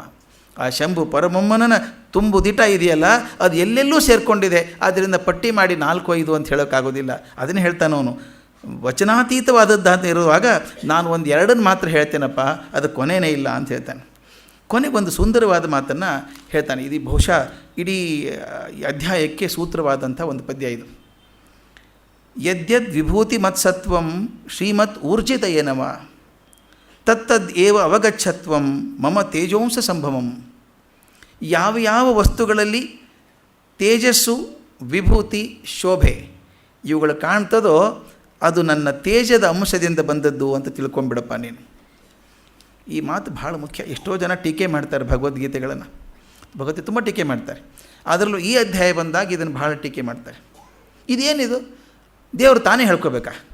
ನಾನು ನಾಗಗಳಲ್ಲಿ ಅನಂತ, ಪರ್ವತಗಳಲ್ಲಿ ಮೇರು, ತಾನೇ ಹೇಳ್ಕೋಬೇಕಾ? ಅದನ್ನು ಅಸಹ್ಯ ಅನಿಸಲ್ವ? ತಾನೇ ಹೇಳ್ಕೊಂಬಿಟ್ಟಿದ್ದ ದೇವರು ಹೆಂಗಾಗ್ತಾನೆ ಅಂತೆಲ್ಲ ಮಾತಾಡ್ತಾರೆ. ಆದರೆ ಅದು ಸೂಕ್ಷ್ಮ ದೃಷ್ಟಿಗೆ ನೋಡಿದಾಗ ಅದು ಅರ್ಥವೇ ಬೇರೆ ಇದೆ. ದೇವರು ತಾನು ಹೆಗಳಿಕೆ ಹೇಳ್ಕೊಳ್ಳೋಕೆ ಮಾಡಿದ್ದಲ್ಲ ಅದು. ನಾವು ಹೇಳೋದು ಇಷ್ಟೇ, ಜೀವನದಲ್ಲಿ ಏನಾದರೂ ಸಂತೋಷ ಕಾಣಿಸ್ತಾ ನಿನಗೆ, ಒಳ್ಳೆಯದು ಕಾಣಿಸ್ತಾ, ಅದು ಭಗವಂತನ ಗುರುತು. ಎಷ್ಟು ಚಂದದ ಮಾತದು. ಎಲ್ಲಿ ನೋಡಿದಾಗ ಒಂದು ಒಳ್ಳೆಯ ಮಾತು ಕೇಳಿಸಿದ್ರೆ ಸಾಕು, ಅದು ಭಗವಂತನ ಗುರುತು. ಒಳ್ಳೆಯ ದೃಶ್ಯ ಕಾಣಿಸಿದಾಗ ನಮಗೆ ಅನಿಸಲ್ವಾ, ಅಬ್ಬಾ ಭಗವಂತ ಏನು ಸೃಷ್ಟಿಯಪ್ಪ ಇದು ಅಂತ ಅನಿಸುತ್ತೆ. ಅಲ್ಲಿ ಎಲ್ಲಿದು ಒಳ್ಳೆಯದು ಕಾಣಿಸಿದಾಗ ಸುಭಗವಾದದ್ದು, ಸುಲಲಿತವಾದದ್ದು, ಸುಂದರವಾದದ್ದು, ಸಮ್ಯಕ್ ದೃಷ್ಟಿ ಇದ್ದದ್ದು ಯಾವುದು ಕಂಡ್ರೂ ಕೂಡ ಅದು ಭಗವಂತನ ಹೆಜ್ಜೆ ಗುರುತು ಅಂತಾಗಲೇ ಹೇಳಿದ್ನಲ್ಲ. ಹಾಗೆ ಅದಕ್ಕೆ ಒಂದು ಪದ್ಯ DVG ಬಹುಶಃ ಹೇಳಿದ್ನಲ್ಲ, ಇಡೀ ಅಧ್ಯಾಯಕ್ಕೆ ಸೂತ್ರಪಾಯವಾದಂಥ ಒಂದು ಪದ್ಯ ಇದು. ಪದ್ಯ 59 ಭಾಳ ಪ್ರಖ್ಯಾತವಾದದ್ದು ಹೌದು. ಮಣಿಮಂತ್ರ ತಂತ್ರ ಸಿದ್ಧಿಗಳ ಸಾಕ್ಷ್ಯಗಳೇಕೆ, ಮಣಿಮಂತ್ರ ತಂತ್ರ ಸಿದ್ಧಿಗಳ ಸಾಕ್ಷ್ಯಗಳೇಕೆ ಮನಗಾಣಿಸಲು ನಿನಗೆ ದೈವದದ್ಭುತವ. ಮನುಜರೊಳಗಾಗಾಗ ತೋರ್ಪ ಮಹನೀಯ ಗುಣ ಅನುವಾದ ಬೊಮ್ಮನದು ಮಂಕುತಿಮ್ಮ. ಈ ಮಾತನ್ನು ಸ್ವಲ್ಪ ನೋಡಿಸಿದ್ರೆ ಅದ್ಭುತ ಅನಿಸ್ಬಿಡುತ್ತೆ. ಮಣಿಮಂತ್ರ ತಂತ್ರ ಸಿದ್ಧಿಗಳ ಸಾಧನೆ ಸಾಕ್ಷ್ಯಗಳೇಕೆ. ಒಂದು ಮಣಿ ತೋರಿಸಿ ಮಾಟ ಮಾಡೋದು ಏನು ಬೇಕಾಗಿಲ್ಲ. ಭಗವಂತ ಇದ್ದಾನಂತ ಪ್ರೂವ್ ಮಾಡೋದಕ್ಕೆ ಇವ್ಯಾವೂ ಬೇಕಾಗಿಲ್ಲ. ಮಣಿ, ಮಂತ್ರ, ತಂತ್ರ, ಸಾಧನೆ ಏನೂ ಬೇಕಾಗಿಲ್ಲ ನಿಮಗೆ ಭಗವಂತ ಇದ್ದಾನೆ ಅಂತ ಪ್ರೂವ್ ಮಾಡೋದಕ್ಕೆ. ಸಾಕ್ಷ್ಯಗಳೇಕೆ ಮನಗಾಣಿಸಲು ನಿನಗೆ ದೈವದ ಅದ್ಭುತವ. ಭಗವಂತನ ಅದ್ಭುತ ತೋರಿಸ್ಬೇಕಾದ್ರೆ ಇವು ಯಾವುದೂ ಬೇಕಾಗಿಲ್ಲಪ್ಪ ನಿನಗೆ, ಒಂದೇ ಸಾಕು. ಯಾವುದು? ಮನುಜರೊಳಗೆ ಆಗಾಗ ತೋರ್ಪ ಮಹನೀಯ ಗುಣ. ಮನುಷ್ಯರೊಳಗೆ ಆಗಾಗ ಕಾಣಿಸುತ್ತಲ್ಲ ಒಂದು ಮಹನೀಯ ಗುಣ. ಎಂಥ ಅದ್ಭುತ ಗುಣ ಕಾಣಿಸುತ್ತೆ ಮನುಷ್ಯರೊಳಗೆ. ಎಂಥ ಕೆಟ್ಟವನಿದ್ರೂ ಗುಣ ಕಾಣಿಸುತ್ತೆ. ದುರ್ಯೋಧನ ಭೀಮ ಯುದ್ಧ ಮಾಡಬೇಕಾದ್ರೆ ಭೀಮ ಬಿದ್ದ ಕೆಳಗಡೆ. ದುರ್ಯೋಧನ ಕೊಟ್ಟಿ ಹಾಕ್ಬೋದಾಗಿತ್ತು ಅವನ್ನ, ಆದರೆ ಮಾಡಲಿಲ್ಲ. ಅವನು ಗದೆಯಿಂದ ಗಾಳಿ ಹಾಕ್ತಾನೆ, ಬಿದ್ದವನು ಹೊಡೆಯಲ್ಲ ನಾನು ಅಂತಾನೆ. ಒಳ್ಳೆ ಗುಣ ಅಲ್ವ ಅವನು. ಆ ಕ್ಷಣಕ್ಕೆ ಉಳಿದು ಕಾಣಬಿಟ್ಬಿಡಿ, ಆ ಕ್ಷಣಕ್ಕೆ ಅನುವಾದ ಬೊಮ್ಮನದು ಮಂಕುತಿಮ್ಮ. ಅದು ಬ್ರಹ್ಮ ಇದ್ದಾನೆ, ಭಗವಂತ ಇದ್ದಾನೆ ಅಂತ ಸಾಕ್ಷಿ. ಅದು ಅಂಥವನ ಬಾಯಲ್ಲಿ ಒಳ್ಳೆ ಗುಣ ತರಿಸ್ತಾನಲ್ಲ. ಅದ್ಯಾಕೆ? ಅಭಿಮನ್ಯು ಹೋರಾಡ್ತಿರ್ಬೇಕಾದ್ರೆ ಅಭಿಮನ್ಯು ಹೋರಾಡ್ತಾನೆ, 6 ಜನ ಹಿಂದೆ ಹೋಗಿ ಕೈ ಕತ್ತರಿಸ್ತಾರೆ. ಅವನು ಹೋರಾಡೋ ನೀತಿ ನೋಡಿ ದುರ್ಯೋಧನ ಬಾಯಿಯಿಂದ ಹೇಳ್ತಾನೆ ರೀ ಮಾತನ್ನು. ಅಭಿಮನ್ಯು ಹೋರಾಡೋದನ್ನು ನೋಡಿ ಸಾರ್ಥಕ ಆಯ್ತಪ್ಪ ಕೌರವ ವಂಶ. ನೀನು ಏನು ಪುಣ್ಯ ಮಾಡಿದ್ನೋ ಅರ್ಜುನ ನಿನ್ನಂಥವನು ಪಡೆಯೋದಕ್ಕೆ. 2 ಕುಲಕ್ಕೆ ಒಬ್ಬ ಸಾಕಪ್ಪ ನೀನು ನನಗೆ. ದುರ್ಯೋಧನ ಹೇಳುವಂಥ ಮಾತು. ಮುಂದೆ ಅವನು ಅಭಿಮನ್ಯುನ ಕೊಲ್ಲಿಸ್ತಾನೆ, ಯುದ್ಧ ಮಾಡ್ತಾನೆ ಬೇರೆ. ಆದರೆ ಆ ಕ್ಷಣಕ್ಕೆ ಅವನಿಗೆ ಅಭಿಮನ್ಯುನ ಶೌರ್ಯದ ಬಗ್ಗೆ ಹೆಮ್ಮೆ ಅಷ್ಟೇ ಅಲ್ಲ, ನಮ್ಮ 2 ಮನೆತನಕ್ಕೂ ಒಬ್ಬ ಕಲಶಪರಾಯ ಹುಡುಗ ಇದ್ದಾನಲ್ಲ ಅಂತ ಮೆಚ್ಚಿಕೊಳ್ಳೋದಿದೆಯಲ್ಲ, ಅದು ಮನುಜರೊಳು ಆಗಾಗ ತೋರ್ಪ ಮಹನೀಯ ಗುಣ. ದ್ರೌಪದಿ 5 ಜನ ಮಕ್ಕಳನ್ನು ಅಶ್ವತ್ಥಾಮ ಕೊಂದು ಹಾಕಿದ. ಆ ತಾಯಿ ಹೊಟ್ಟೆ ಬೆಂದು ಹೋಗಿರಬೇಕು. 5 ಜನ ದೊಡ್ಡ ಮಕ್ಕಳನ್ನು ಕಳ್ಕೊಂಡ್ರೆ ಆಕೆಗೆ ಏನಾಗಿರ್ಬೇಕು ಗತಿ. ಅರ್ಜುನ ಕೃಷ್ಣ ಹೋಗಿ ಅಶ್ವತ್ಥಾಮನ ಹಿಡ್ಕೊಂಬರ್ದು ಹೆಡಮನ ಕಟ್ಟಿ ಇವನು ತಲೆ ಕತ್ತರಿಸಿ ಹಾಕ್ಬಿಡ್ತೀನಿ ಅಂತಾನೆ. ತಲೆ ಕತ್ತರಿಸಿ ಹಾಕ್ತೀನಿ ಅಂದಾಗ ದ್ರೌಪದಿ ಹೇಳೋದಿದೆಯಲ್ಲ, ದಯವಿಟ್ಟು ಕೊಲ್ಲಬೇಡಿ, ಬಿಟ್ಬಿಡಿ ಅವನ್ನ, ಕೊಲ್ಲಬೇಡಿ. ನನಗಾದ ನೋವು ಕೃಪೆಗಾಗೋದು ಬೇಡ. ಏನು ಮಾತು ಕೃಪೆ ಅಂದರೆ? ಅಶ್ವತ್ಥಾಮನ ತಾಯಿ ಮಕ್ಕಳನ್ನು ಕಳ್ಕೊಂಡು ನೋವು ಗೊತ್ತಿದೆ ನನಗೆ, ನನಗಾದಂಥ ನೋವು ಅವನ ತಾಯಿಗೆ ಆಗೋದು ಬೇಡ. 5 ಮಕ್ಕಳನ್ನು ಕಳ್ಕೊಂಡಂಥ ದ್ರೌಪದಿ ಬಾಯಲ್ಲಿ ಮಾತು ಬರ್ತದಲ್ಲ, ಇದು ಅನುವಾದ ಬೊಮ್ಮನದು ಮಂಕುತಿಮ್ಮ. ಆ ಕ್ಷಣ ಬರುವಂಥದ್ದು. ರಾವಣ ಜೊತೆ ರಾಮ ಯುದ್ಧ ಮಾಡಿದಾಗ ಎಂಥ ಗೌರವ ರಾಮನ ಬಗ್ಗೆ ಇರುವಂಥ ಗೌರವ ರಾವಣನಿಗಿರುವಂಥದ್ದು, ಅಥವಾ ರಾವಣನ ಬಗ್ಗೆ ರಾಮನಿಗಿರುವಂಥ ಗೌರವ. ಎಷ್ಟು ಒಳ್ಳೊಳ್ಳೆ ಮಾತುಗಳನ್ನು ಹೇಳ್ತಾನೆ. ಆ ಕ್ಷಣದಲ್ಲೇ ಆ ಮಾತು ಬರ್ತದಲ್ಲ, ಅದು ಮುಖ್ಯ. ಎಷ್ಟೇ ತಪ್ಪು ಮಾಡಿರಬಹುದು, ಆ ಕ್ಷಣದಲ್ಲಿ ಆ ಮಾತು ಬರ್ತದಲ್ಲ, ಅದು ಅನುವಾದ. ಮನುಜರುಳು ಆಗಾಗ ತೋರ್ಪ ಮಹನೀಯ ಗುಣ. ಇದು ಭಾಳ ಮುಖ್ಯ. ಒಂದೊಂದು ಸಲ ಜೀವನದಲ್ಲಿ ಕಲ್ಪನೆ ಮಾಡೋಕ್ಕಾಗಲ್ಲ ಅಂತ ಘಟನೆಗಳಾಗ್ಬಿಡ್ತವೆ. ಸುಮಾರು ಒಂದು 3 ವರ್ಷದ ಕೆಳಗೆ ಬಾಂಬೆಯಲ್ಲಿ ಒಂದು ಘಟನೆ ಆಗಿದೆ. ಇದು ಆದದ್ದು ಪೂನಾದಲ್ಲಿ ಒಬ್ಬರು ಝವೇರಿ ಪೂನಾವಾಲಾ ಅಂತಿದ್ದಾರೆ. ಈ ಡೈಮಂಡ್ ಮರ್ಚೆಂಟ್ ಅವರು. ಹೆಸರು ಬದಲಾಯಿಸಿಲ್ಲ, ನಾನು ನಿಜವಾದ ಹೆಸರೇ ಅದು. ಝವೇರಿ ಪೂನಾವಾಲಾ ಅಂತ, ವಜ್ರ ವ್ಯಾಪಾರಿ, ಭಾರಿ ಶ್ರೀಮಂತ. ಆತನಿಗೆ ಕಾರ್ ಹುಚ್ಚು. ಒಂದು 25-30 ಕಾರ್ ಇರಬೇಕು. ಈ ಓಶೋ ರಜನೀಶ್ ಅಂತಿದ್ರಲ್ಲ, ಅವ್ರಿಗೆ ಮೆಚ್ಚುಗೆ ಕಾರು ಒಂದಿತ್ತು, ರೋಲ್ಸ್ ರಾಯ್ಸ್ ಕಾರು. ಅದನ್ನು ಅವ್ರು ಮಾರಿದರು. ಈತ ಪೂನಾವಾಲಾ ಕೊಂಡ್ಕೊಂಡ ಅದನ್ನು. ಅವರಿಗೆ ಮೆಚ್ಚುಗೆ ಆದ ಕಾರು ಇವನು ಕೊಂಡ್ಕೊಂಡು ತಾನು ಪ್ರೀತಿಯಿಂದ ಏನು ಮಾಡಿದ ಅಂದರೆ, ಆ ಕಾರನ್ನು ಚೆನ್ನಾಗಿ ಇಟ್ಕೋಬೇಕು ಅಂತ ಹುಡುಗನ ಅಪಾಯಿಂಟ್ ಮಾಡ್ಕೊಂಡ. ಗಂಗಾದತ್ತ ಅಂತ ಹುಡುಗ, ಹುಡುಗ ಊರಿಂದ ಕರ್ಕೊಂಬಂದು ಅವ್ನು ಡ್ರೈವರ್ ಆಗಿ ಮಾಡ್ಕೊಂಡು, ಚೆನ್ನಾಗಿ ನೋಡ್ಕೋಬೇಕು ಕಾರ್, ಇದನ್ನು ದೊಡ್ಡವರು ಉಪಯೋಗಿಸಿದ ಕಾರು ಅಂತ. ಅವನು ಅದನ್ನು ಹೇಗೆ ಬೆಳೆಸಿದ, ಮೇಂಟೈನ್ ಮಾಡಿದ್ದ ಅಂದರೆ, ಎಷ್ಟು ಸ್ವಚ್ಛವಾಗಿ ಇಟ್ಕೋತಿದ್ದ ಕಾರನ್ನು, ಚೆನ್ನಾಗಿ ಮೇಂಟೈನ್ ಮಾಡಿದ. 30 ವರ್ಷ ಅವನು ಡ್ರೈವರ್, ಅದೇ ಕಾರನ್ನೇ ಓಡಿಸಿದ್ದು. 30 ವರ್ಷ ಕಾರ್ ಮಾರಲಿಲ್ಲ ಅವರು. ಒಂದು ಸಲ ಪೂನಾವಾಲಾ ಮುಂಬೈಗೆ ಹೋಗಿದ್ದಾರೆ ಕೆಲಸಕ್ಕೆ. ಗಂಗಾದತ್ತ 50 ವರ್ಷದ ಮನುಷ್ಯ ಆಗ ಹಾರ್ಟ್ ಅಟ್ಯಾಕಾಗಿ ಸತ್ತೋದ. ಸುದ್ದಿ ಫೋನ್ ಮಾಡಿದ್ರು ಯಾರೋ, ಹಿಂಗೆ ಪೂನಾವಾಲಾಗೆ ಹೀಗೆ ಗಂಗಾದತ್ತ ಸತ್ತೋದ ಅಂತ ತಿಳ್ಕೊಂಡು. ಯಾರು ಹೇಳಿದ್ರು ಅಂತ, ನಾನು ತಕ್ಷಣ ಹೊರಡೋಕ್ಕಾಗಲ್ಲ, ಬರ್ತೀನಿ, ಆದರೆ ಅವನ್ನ ಕ್ರಿಮೇಷನ್ ಮಾಡಬೇಡಿ, ಅವ್ನ ಕ್ರಿಯೆ ಮಾಡಬೇಡಿ, ಬಾಡಿ ಇಟ್ಟಿರಿ, ನಾನು ಬರ್ತೀನಿ, ನಾ ಬರ್ತಂಗೆ ಕಳಿಸ್ಬೇಡಿ ಅಂದರು. ವಿಮಾನ ಯಾವುದೂ ಇರಲಿಲ್ಲ, ಕನೆಕ್ಟಿಂಗ್ ಫ್ಲೈಟ್ ಪುಣೆಗೆ ಬರೋಕ್ಕೆ ಆ ಟೈಮಿಗೆ ಯಾವುದೂ ಇಲ್ಲ. ಮುಂದೆ 5-6 ತಾಸಿಲ್ಲ. ತಕ್ಷಣ ಏನು ಮಾಡಿದ್ರು ಗೊತ್ತಾ, ಈ ಹೈರ್ಡ್ ಹೆಲಿಕಾಪ್ಟರ್, ಒಂದು ಹೆಲಿಕಾಪ್ಟರ್ ಬಾಡಿಗೆ ತೊಗೊಂಡು ಅಲ್ಲಿಂದ ಪೂನಾಗೆ ಬಂದು, ಬರೋದ್ರೊಳಗೆ ಮನೆಗೆ ಫೋನ್ ಮಾಡಿ, ಉಳ್ಕಿ ಡ್ರೈವರ್ಸ್ ಇದ್ರಲ್ಲ ಬೇಕಾದಷ್ಟು ಜನ, ಅವ್ರು ಹೇಳಿಬಿಟ್ಟು ಯಾವ ಕಾರನ್ನು ಗಂಗಾದತ್ತ ಓಡಿಸ್ತಿದ್ದ ಅದನ್ನು ಚೆನ್ನಾಗಿ ಶುದ್ಧ ಮಾಡಿ, ಚೆನ್ನಾಗಿ ಅಲಂಕಾರ ಮಾಡಿ, ಹೂವಿನ ಅಲಂಕಾರ ಮಾಡಿ ಅಂತ ಹೇಳಿದ್ರು. ಮಾಡಿ ತಾನೇ ಡ್ರೈವ್ ಮಾಡ್ಕೊಂಡು ಗಂಗಾದತ್ತನ ಮನೆಗೆ ಹೋಗಿ ಆ ದೇಹವನ್ನು ಕಾರಿನ ಮೇಲೆ ಇಟ್ಟು ಅಂತ್ಯಕ್ರಿಯೆವರೆಗೂ ತಾನೇ ಕಾರ್ ಡ್ರೈವ್ ಮಾಡ್ಕೊಂಡು ಹೋಗಿ ಮುಗಿಸ್ಕೊಂಡ್ಬಂದಿರುತ್ತೆ. ಜನಕ್ಕೆ ಅದು ಅತಿ ಆಯ್ತಲ್ಲ, ಇದು ನೀವ್ಯಾಕೆ ಮಾಡಬೇಕಾಗಿತ್ತು ಅಂತ. ಆತ ಹೇಳಿದಂತೆ 30 ವರ್ಷ ನಾನು ಕಾಪಾಡಿದ್ದ. ನಾವು ಆ 30 ವರ್ಷ ನನ್ನ ಬಿಟ್ಟು ಅಗಲದೇ ಇದ್ದಂಥ ವ್ಯಕ್ತಿನ ಅವನು ಗುಡ್ ಬಾಯ್ ಅಂತ ಹೇಳೋಕ್ಕಾದ್ರೂ ಸ್ವಲ್ಪ ಗ್ರೇಸ್ಫುಲಿ ಮಾಡಬೇಡ, ನಾನು ಕಳ್ಸೋಕ್ಕಾದ್ರು ಒಂದು ಒಳ್ಳೆಯ ರೀತಿಯಿಂದ ಮರ್ಯಾದೆಯನ್ನು ಮಾಡಬೇಡ ಅಂತ ಹೇಳಿದ್ದು. ಇದನ್ನು ಹೇಳೋದು ಅನುವಾದ ಬೊಮ್ಮನದು ಮಂಕುತಿಮ್ಮ. ಆತ ಅಲ್ಲೇ ಮಾಡಿ, ಹೌದಾ ಒಂದು ಕೆಲಸ ಮಾಡಿ, 1 ಲಕ್ಷ ರೂಪಾಯಿ ಕೊಟ್ಬಿಡಿ, ಮುಗಿಸ್ಬಿಡಿ, ಪೆಲ್ಲ ಚೆನ್ನಾಗಿ ಮಾಡಿ ಅನ್ಬೋದಾಗಿತ್ತು. ಅವನು ಬಾಂಬೆದಲ್ಲಿ ಕೂತ್ಕೊಂಡು ಬರೋಕ್ಕಾಗಲ್ಲ ನನಗೆ, ಕಾರಣನೇ ಇತ್ತು, ಅವನು ಬರೋ ವಿಮಾನ ಇಲ್ಲ ಗೊತ್ತು, ಕಾರಲ್ಲಿ ಬಂದು ತುಂಬ ಟೈಮ್ ತೊಗೊಳುತ್ತೆ. ಆದರೆ ಹೆಲಿಕಾಪ್ಟರ್ ಬರ್ಕೊಂಬರಬೇಕು, ಆ ಕಾರಲ್ಲಿ ತಾನೇ ಡ್ರೈವ್ ಮಾಡ್ಕೊಂಡು, 10 ಜನ ಡ್ರೈವರ್ಸ್ ಇದ್ದರು, ತಾನೇ ಡ್ರೈವ್ ಮಾಡ್ಕೊಂಡು ಹೋಗೋದಂದರೆ ಅವನು ತೋರಿಸಿದಂಥ ಪ್ರೀತಿಗೆ, ಅಂತಃಕರಣಕ್ಕೆ ಪ್ರತಿಯಾಗಿ ತಾನು ದೈಹಿಕವಾಗಿ ಏನಾದರೂ ಮಾಡಬೇಕು ಅನ್ನುವಂಥದ್ದು ಇದೆಯಲ್ಲ, ಇದು ಅನುವಾದ ಬೊಮ್ಮನದು ಮಂಕುತಿಮ್ಮ. ಅತಿ ಅನಿರೀಕ್ಷಿತವಾಗಿ ಕೆಲವು ಘಟನೆಗಳಾಗಿಬಿಡ್ತಾವೆ. ಇತ್ತೀಚೆಗೆ ಒಂದು ಹೋದ ವಾರ ನನಗಾದದ್ದು, ಅದು ಹೇಗೆ ಎಲ್ಲಿದ್ದು ಬರ್ತದೋ ಹೇಳೋಕ್ಕಾಗಲ್ಲ, ಸಂಬಂಧಗಳು ಹೇಗೆ ಬರ್ತವೆ. ನಾನು ಗುಲ್ಬರ್ಗ, ಬೀದರ್ ಎಲ್ಲ ಕಡೆ ಅಡ್ಡಾಡ್ತಾ ಇದ್ದೆ.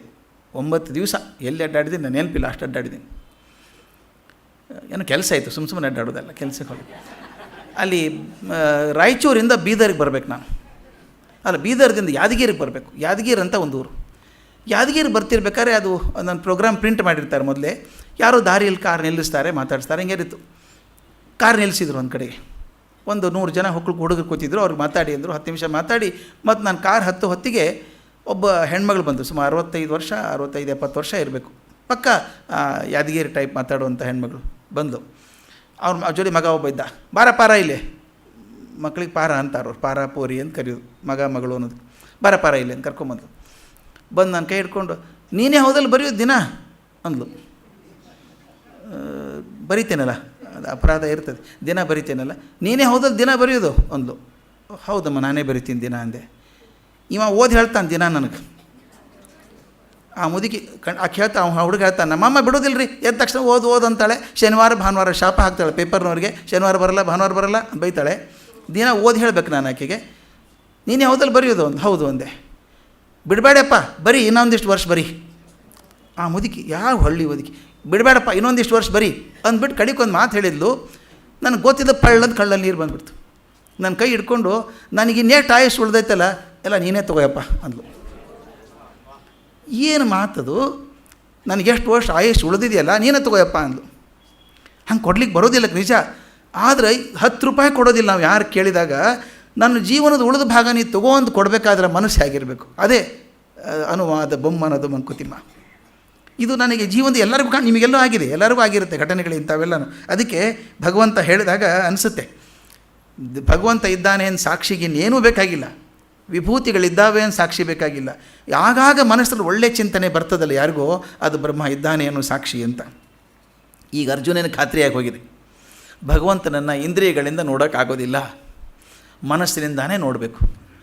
ಗಮ್ಯವಾದಂಥ ಸ್ಥಾನದಲ್ಲಿ ಭಗವಂತ ಇದ್ದಾನೆ, ಅನುಭವದಿಂದನೇ ಕಾಣಬೇಕು ಅಂತ ಅವನು ಗೊತ್ತಾಗಿ ಅದು ಕಠೋಪನಿಷತ್ ಹೇಳೋದು ಅದೇ ಮಾತನ್ನೇ, ಮನಸಾ ಏವ ಇದಂ ಆಪ್ತವ್ಯಂ ಅಂತ. ಅಂದರೆ ಈ ಸತ್ಯವನ್ನು ನೀವು ಮನಸ್ಸಿನಿಂದಲೇ ಮನಗಾಣಬೇಕಾದದ್ದು, ದೈಹಿಕವಾಗಿ ಭೌತಿಕವಾಗಿ ಕಾಣಿಸೋಕ್ಕಾಗೋದಿಲ್ಲ ಅಂತ. ಇದು ಈ ವಿಭೂತಿ ಯೋಗದ ಸಾರ. ಇದು ಮುಂದುವರೆದ ಭಾಗವಾಗಿ 11ನೇ ಅಧ್ಯಾಯ ನೋಡೋಣ. ತುಂಬ ಸುಂದರವಾದ ಅಧ್ಯಾಯ. ನನಗೆ ಎಷ್ಟೋ ಅನ್ನಿಸ್ತಾ ಇತ್ತು, 2-3 ತಾಸು ಹೇಳಬೇಕಾದ್ರೆ ಅಷ್ಟು ದೊಡ್ಡದು ಅಧ್ಯಾಯ, ಅದು ತುಂಬ ಚೆನ್ನಾಗಿರುವಂಥದ್ದು. ಆದರೆ ಕೆಲವು ಪದ್ಯಗಳನ್ನು ಮಾತ್ರ ಆರಿಸ್ಕೊಂಡಿದ್ದೇನೆ ಸಮಯದ ಮಿತಿಯಿಂದಾಗಿ. 11ನೇ ಅಧ್ಯಾಯಕ್ಕೆ ಬರೋ ಹೊತ್ತಿಗೆ ಅರ್ಜುನನಿಗೊಂದು ಗೊತ್ತಾಯಿತು. ಮೊದಲು ಹೇಳಿದ್ದಾನೆ ಭಗವಂತ, ನಾ ಎಲ್ಲ ಕಡೆಗೂ ಇದ್ದೇನೆ ಅಂತ ಹೇಳಿದ್ದಾನೆ. 10ನೇ ಅಧ್ಯಾಯದಲ್ಲಿ ಹೇಳ್ತಾನೆ ಎಲ್ಲಿ ಇದ್ದೇನೆ ಅಂತ ಕೂಡ ಸ್ಪೆಸಿಫಿಕ್ಕಾಗಿ ಹೇಳಿದ್ದಾನೆ. ಮೊದಲು ಎಲ್ಲ ಕಡೆಗೂ ಇದ್ದೇನೆ ಅಂತ 9ನೇ ಅಧ್ಯಾಯದಲ್ಲಿ ಹೇಳಿದ. ನೋಡಿ ಎಷ್ಟು ಚೆನ್ನಾಗಿ ಗ್ರೇಡ್ ಬೈ ಗ್ರೇಡ್ ಬೆಳೆಸ್ಕೊಂಡು ಬರ್ತಾನೆ ಅರ್ಜುನನ. ನನ್ನ ಹೊರತು ಪ್ರಪಂಚ ಇಲ್ಲ, ಎಲ್ಲೂ ಪ್ರಪಂಚ ನನ್ನಲ್ಲೇ ಇದೆ ಅಂತ ಹೇಳಿದ. ಮುಂದೆ ನಾನು ಎಲ್ಲೆಲ್ಲಿದ್ದೀನಿ 54 ಸ್ಥಾನ ಹೇಳಿದ. ಅಷ್ಟೇ ಅಲ್ಲಪ್ಪ, ನಿನಗೆ ಎಲ್ಲೆಲ್ಲಿ ಚೆನ್ನಾಗಿ ಕಾಣಿಸುತ್ತೋ ಅದೆಲ್ಲ ನಾನು ಇದ್ದೀನಿ ಅಂತ ಕುರುಹು ಅಂತ ಹೇಳಿದ. ಈಗ ಅರ್ಜುನ ಕುತೂಹಲ ಬಂತು, ಬರೀ ಮನಸ್ಸಿನ ನೋಡಿ ಏನು ಪ್ರಯೋಜನ, ನೋಡೇ ಬಿಡಬೇಕು ಇಂದ್ರಿಯದಿಂದ ಅನ್ನಿಸ್ತು ಅವನಿಗೆ. ಅನುಭವಕ್ಕಿಂತ ದೊಡ್ಡದಾದದ್ದು ಯಾವುದೂ ಇಲ್ಲ, ಅನುಭವಿಸ್ಬೇಕು ಅವನಿಗೆ ಅನ್ನಿಸ್ಬಿಡ್ತು. ಅದು ತಕ್ಷಣ ಹೇಳ್ತಾನೆ, ಯಾವಾಗಲೂ ಮನಸ್ಸು ಅನುಭವನ್ನೇ ಬಯಸುವಂಥದ್ದು. ಹೇಳ್ತಾನೆ, ಮದನುಗ್ರಹಾಯ ಪರಮಂ ಗುಹ್ಯಂ ಅಧ್ಯಾತ್ಮ ಸಂಹಿತಂ ಯತ್ವಯೋಕ್ತಂ ವಚಸ್ತೇನ ಮೋಹೋಯಂ ವಿಗತೋ ಮಮ. ಕೃಷ್ಣ, ನೀ ಆಗಲೇ ಹೇಳಿದ್ದೆಲ್ಲಪ್ಪ ಎಷ್ಟೋ ತನಕ ನನಗೆ, ನನ್ನ ಮೇಲೆ ಅನುಗ್ರಹದಿಂದ ಅತ್ಯಂತ ರಹಸ್ಯವಾದ ಅಧ್ಯಾತ್ಮ ತತ್ವವನ್ನು ಹೇಳಿದೆಯಲ್ಲ, ಅದರಿಂದಾಗಿ ನನಗಿದ್ದ ಮೋಹ ಎಲ್ಲ ನಷ್ಟ ಆಯಿತು. ಮೋಹದಿಂದ ತೊಂದರೆ ಆಗಿರೋದು, ಆ ಮೋಹ ಇತ್ತು, ಆ ಮೋಹ ಕಿತ್ತು ಹೋಯಿತು ಅಂತ ಒಪ್ಕೋತಾನೆ ಮೊದಲು. ಮೋಹ ಹೋದ ಮೇಲೆ ಯಾರೋ ಹೇಳ್ತಿದ್ರಂತೆ ಭಾಳ ಚೆನ್ನಾಗಿ, ಗಾಲಿಬನ್ನು ವಚನ ಮೊನ್ನೆ ನಿಸಾರ್ ಹೇಳ್ತಾಯಿದ್ರು, ಭಾಳ ಚೆನ್ನಾಗಿ ಹೇಳ್ತಿದ್ರು. ಗಾಲಿಬ್ ಹೇಳ್ತಿದ್ದಂತೆ, ಇಷ್ಟು ದಿವಸ ನಾನು ಮುಖ ತೊಳ್ಕೊಂಡೆ ಮುಖ ಚೆನ್ನಾಗಿ ಕಾಣಿಸ್ತಾ ಇಲ್ಲ ಅಂತ. ನೋಡಿದಾಗ ಅರ್ಥ ಆಯಿತು, ಮುಖ ಚೆನ್ನಾಗಿದೆ, ಕನ್ನಡಿ ಒರೆಸಿರಲಿಲ್ಲ ನಾನು ಅಂತ. ಕನ್ನಡಿ ಒರೆಸಿರಲಿಲ್ಲ, ಗಾಲಿಬನ್ ಮಾತದು, ಕನ್ನಡಿ ಒರೆಸಿರಲಿಲ್ಲ ಅಂತ. ಅದು ಹೀಗಿದೆ. ಈಗ ಮೋಹ ಹೋದ ಮೇಲೆ ಚಿತ್ರ ಚೆನ್ನಾಗಿ ಕಾಣಿಸೋಕೆ ಶುರು ಆಯಿತು ಅವನಿಗೆ, ಈಗ ಅಪೇಕ್ಷೆ ಶುರು ಆಯಿತು. ಆ ಮೋಹ ಹೋದಾಗ ಹೇಗಾಗ್ತದೆ ಅಂತ, ಭಗವಂತನ ಕರುಣೆಯಿಂದ ಯಾವ ಕ್ಷಣ ಮೋಹ ಕಿತ್ಕೊಂಡು ಹೋಗುತ್ತೋ ಅದನ್ನು ಧನ್ಯತಮದ ಗಳಿಗೆ ಅಂತ ಕರೀತಾರೆ. ಪುಣ್ಯವಾದಂಥ ಗಳಿಗೆ ಅದು, ಅತ್ಯಂತ ಪುಣ್ಯದ ಗಳಿಗೆ ಅದು. ಅದಕ್ಕೆ ಕಗ್ಗ ಹೇಳುವಂಥ ಮಾತು ಹೇಗಿದೆ ನೋಡಿ, 678 678 ಧನ್ಯತಮ ಆ ಘಳಿಗೆ, ಪುಣ್ಯತಮ ಆ ಘಳಿಗೆ, ನಿನ್ನ ಮಮತೆಯ ನೂಲ ವಿಧಿಯೇ ಹರಿದಂದು. ನಾನು ಹರ್ಕೋತೀನಿ ಅಂದರೆ ಆಗೋಲ್ಲ, ಅದನ್ನು ವಿಧಿನೇ ಹರಿಬೇಕು. ನಿನ್ನ ಮಮತೆಯ ನೂಲ ವಿಧಿಯೇ ಹರಿದಂದು, ಉನ್ನತಿಯನಾತ್ಮವನ್ನು ತಡೆದಿಡುವ ಪಾಶಗಳು ಛಿನ್ನವಾದಂದೇ ಸೊಗ ಮಂಕುತಿಮ್ಮ. ಅರ್ಜುನ ಡಿಕ್ಲೇರ್ ಮಾಡ್ಕೊಂಡಿದ್ದಾನೆ, ಮೋಹ ಹೋಯ್ತು ನಂದೀಗ ಅಂತ. 2-3 ಸಲ ಹೇಳ್ತಾನೆ ಅವನು, ಕೊನೆಗೂ ಹೇಳ್ತಾನೆ ನಷ್ಟೋ ಮೋಹ ಸ್ಮೃತಿರ್ಲಬ್ಧ ಅಂತ ಹೇಳ್ತಾನೆ. ಇಲ್ಲಿ ನಷ್ಟ ಹೋಯ್ತು, ಮೋಹ ಹೋಯ್ತು ಅಂತ ಹೇಳ್ತಾನಲ್ಲ. ಮೋಹ ಹೋಗಬೇಕಾದ್ರೆ ನನ್ನಿಂದ ಆಗೋದಿಲ್ಲ, ಅದು ವಿಧಿಯಿಂದಾನೇ ಹೋಗ್ಬೇಕು. ಅದಕ್ಕೆ ಹೇಳ್ತಾರೆ ಧನ್ಯತಮ ಆ ಘಳಿಗೆ. ಯಾವ ಘಳಿಗೆಗೆ ನನ್ನ ಮೋಹ ಹೋಯಿತು ಅಂತ ಅನ್ನಿಸ್ತೋ ಅತ್ಯಂತ ಧನ್ಯವಾದಂಥ ಘಳಿಗೆ ಅದು. ಧನ್ಯತಮ ಆ ಘಳಿಗೆ, ಪುಣ್ಯತಮ ಆ ಘಳಿಗೆ, ನಿನ್ನ ಮಮತೆಯ ನೂಲ ವಿಧಿಯೇ ಹರಿದಂದು. ವಿಧಿಯೇ ಹರಿಬೇಕದನ್ನು. ಮುಂದೆ ಚೆನ್ನಾಗಿರೋ ಮಾತು ನೋಡ್ರಿ ಅದು. ಉನ್ನತಿಯಿನ ಆತ್ಮವನ್ನು ತಡೆದಿಡುವ ಪಾಶಗಳು. ನಮಗೆ ಎಷ್ಟೋ ಪಾಶಗಳು ಕಟ್ಕೊಂಡಿದ್ದೀವಿ, ನಾವು ಕಟ್ಕೊಂಡು ಮುಂದೆ ಹೋಗಬೇಕು ಅಂತ ಒದ್ದಾಡ್ತೇವೆ, ಮುಂದೆ ಹೋಗೋಕ್ಕಾಗಲ್ಲ ನಮ್ಮನ್ನು. ಆ ಮೋಹದ ಪಾಶಗಳು ಹಿಡ್ಕೊಂಡ್ಬಿಟ್ಟಿದ್ದಾವೆ ನಮ್ಮನ್ನು. ಮುಂದೆ ಹೋಗಬೇಕು ಅಂತ ಆಸೆ ಇದೆ, ಉನ್ನತಿಯನ ಆತ್ಮವನ್ನು ಮೇಲೆ ಉನ್ನತಿಗೆ ಹೋಗಬೇಕು ಅಂತ ಆತ್ಮ ಒದ್ದಾಡ್ತದಲ್ಲ, ಅದನ್ನು ತಡೆಯುವಂಥ ಪಾಶಗಳಿದ್ದಾವಲ್ಲ, ಛಿನ್ನವಾದಂದೇ ಸೊಗ ಮಂಕುತಿಮ್ಮ. ಯಾವತ್ತು ಹರಿದು ಹೋಗ್ತಾವೋ ಅವತ್ತೇ ನಮ್ಗೆ ಒಳ್ಳೆಯದು ಅನ್ನೋದು ಮೇಲಿದ್ದ ಪದ್ಯಕ್ಕೆ ಎಷ್ಟು ಸಂವಾದಿಯಾಗಿ ಬರುವಂಥ ಶ್ಲೋಕ ಇದು, ಪದ್ಯ ಇದು. ಇಷ್ಟು ಹೇಳಿ ಧೈರ್ಯ ಮಾಡಿ ಅರ್ಜುನ ಕೇಳೇ ಬಿಟ್ಟ, ಕೃಷ್ಣ ನೀನು ರೂಪ ತೋರಿಸ್ಬಿಡು ನನಗೆ, ವಿಶ್ವರೂಪ ತೋರಿಸು, ಬರೀ ಎಲ್ಲೆಲ್ಲಿದ್ದೀನಿ ಅಂತ ಚಿತ್ರದಲ್ಲಿ ತೋರಿಸ್ಬೇಡ, ನನಗೆ ನಿಜವಾಗಲೂ ತೋರಿಸೇ ಬಿಡು, ನೀನೇ ತಾನೇ ಇರೋದು ಎಲ್ಲ ಕಡೆಗೂ, ತೋರಿಸ್ಬಿಡು ಅಂತ ಕೇಳಿದ. ಕೇಳಿದ ಮೇಲೆ ಭಯ ಶುರುವಾಯಿತು. ಯಾವಾಗಲೂ ಹಾಗೆ ದೊಡ್ಡವ್ರ ಹತ್ರ ಹೋದಾಗ ಹುಷಾರಾಗಿರಬೇಕು. ಬಾಯಿ ತಪ್ಪು ಏನಾದರೂ ಕೇಳಿಬಿಟ್ರೆ ಕಷ್ಟ ಆಗುತ್ತೆ. ಒಂದೊಂದು ಸಲ ಕೊಟ್ಟುಬಿಡ್ತಾರೆ ಅವರು, ಆದರೆ ಪಡ್ಕೊಳ್ಳೋ ಶಕ್ತಿ ಇದೆಯಾ ನಮಗೆ ಅಂತ. ಗಂಗಾವತರಣ ಗಂಗೆಯನ್ನು ಕೊಡು ಅಂತ ಕೇಳೋದು ಸುಲಭ, ಹಿಡ್ಕೊಳ್ಳೋದು ಹೆಂಗೆ ಅದನ್ನು? ಮನೆಯಲ್ಲಿ ಒಂದು ಟ್ಯಾಂಕರ್ ತಂದರೆ ನೀರಲ್ಲಿ ಹಾಕ್ಸ್ಬೇಕು ಗೊತ್ತಾಗಲ್ಲ ನಮಗೆ. ಉಳಿದೋಯ್ತಲ್ಲ ನೀರು ಉಳಿದೋಯ್ತು ಅಂತ ಒದ್ದಾಡ್ತಾ ಇರ್ತೀವಿ. ಒಂದು ಟ್ಯಾಂಕರ್ ಹಿಡ್ಕೊಳ್ಳೋದೇ ಕಷ್ಟ ಆಗಿರಬೇಕಾದ್ರೆ ಗಂಗೆ ಬಂದು ಹಿಡ್ಕೊಳ್ಳೋದು ಹೇಗೆ? ಈಶ್ವರನೇ ಬೇಕದಕ್ಕೆ. ಬೇಡೋ ಸುಲಭ. ನಾನೊಂದು ಸಲ ಎಲ್ಲೂ ಹೇಳಿದ್ದೆ ಇದನ್ನು. ಮಲ್ಲಿಕಾರ್ಜುನ್ ಮನ್ಸೂರ್ ಅವರು ಸಂಗೀತ ಹೇಳ್ತಾರೆ ಸೀಮಾ ಪುರುಷ ಅಂತ, ಹಿಂದೂಸ್ತಾನಿ ಸಂಗೀತದ ಸೀಮಾ ಪುರುಷ. ಅಷ್ಟೇ ಸಿಂಪಲ್ ಮನುಷ್ಯ. ಕರ್ನಾಟಕ ಯೂನಿವರ್ಸಿಟಿಯಲ್ಲಿ ಡಾನ್ಸ್ ಡ್ರಾಮಾ ಮ್ಯೂಸಿಕ್ ಡಿಪಾರ್ಟ್ಮೆಂಟಿಗೆ ಹೆಡ್ ಆಗಿದ್ದರು. ಹತ್ತಿರದಲ್ಲಿ ಕೆಮಿಸ್ಟ್ರಿ ಡಿಪಾರ್ಟ್ಮೆಂಟ್, ಅಲ್ಲೇ ರಿಸರ್ಚ್ ಮಾಡ್ತಾಯಿದ್ದೆ ನಾನು. ನಮ್ಮ ಪರಿಚಯದವರೊಬ್ಬರು ಮೇಲೆ ಮೇಲೆ ಹೋಗ್ತಾ ಇದ್ವಿ ಅವ್ರ ಕಡೆಗೆ. ದಿವಸ ನಾನೊಬ್ಬನೇ ಹೋದೆ ಮಧ್ಯಾಹ್ನ ಸುಮಾರು 3 ಗಂಟೆಗೆ. ಹೋದಾಗ ಎಲೆ ಅಡಿಕೆ ಹಾಕ್ಕೊಂಡು, ಯಾವಾಗಲೂ ಎಲೆ ಅಡಿಕೆ ಹಾಕ್ಕೊಂಡು ಕೂತಿರೋರು. ಬಾ ಏನು ಬಂದು ಅಂತ ಕೇಳಿದರು.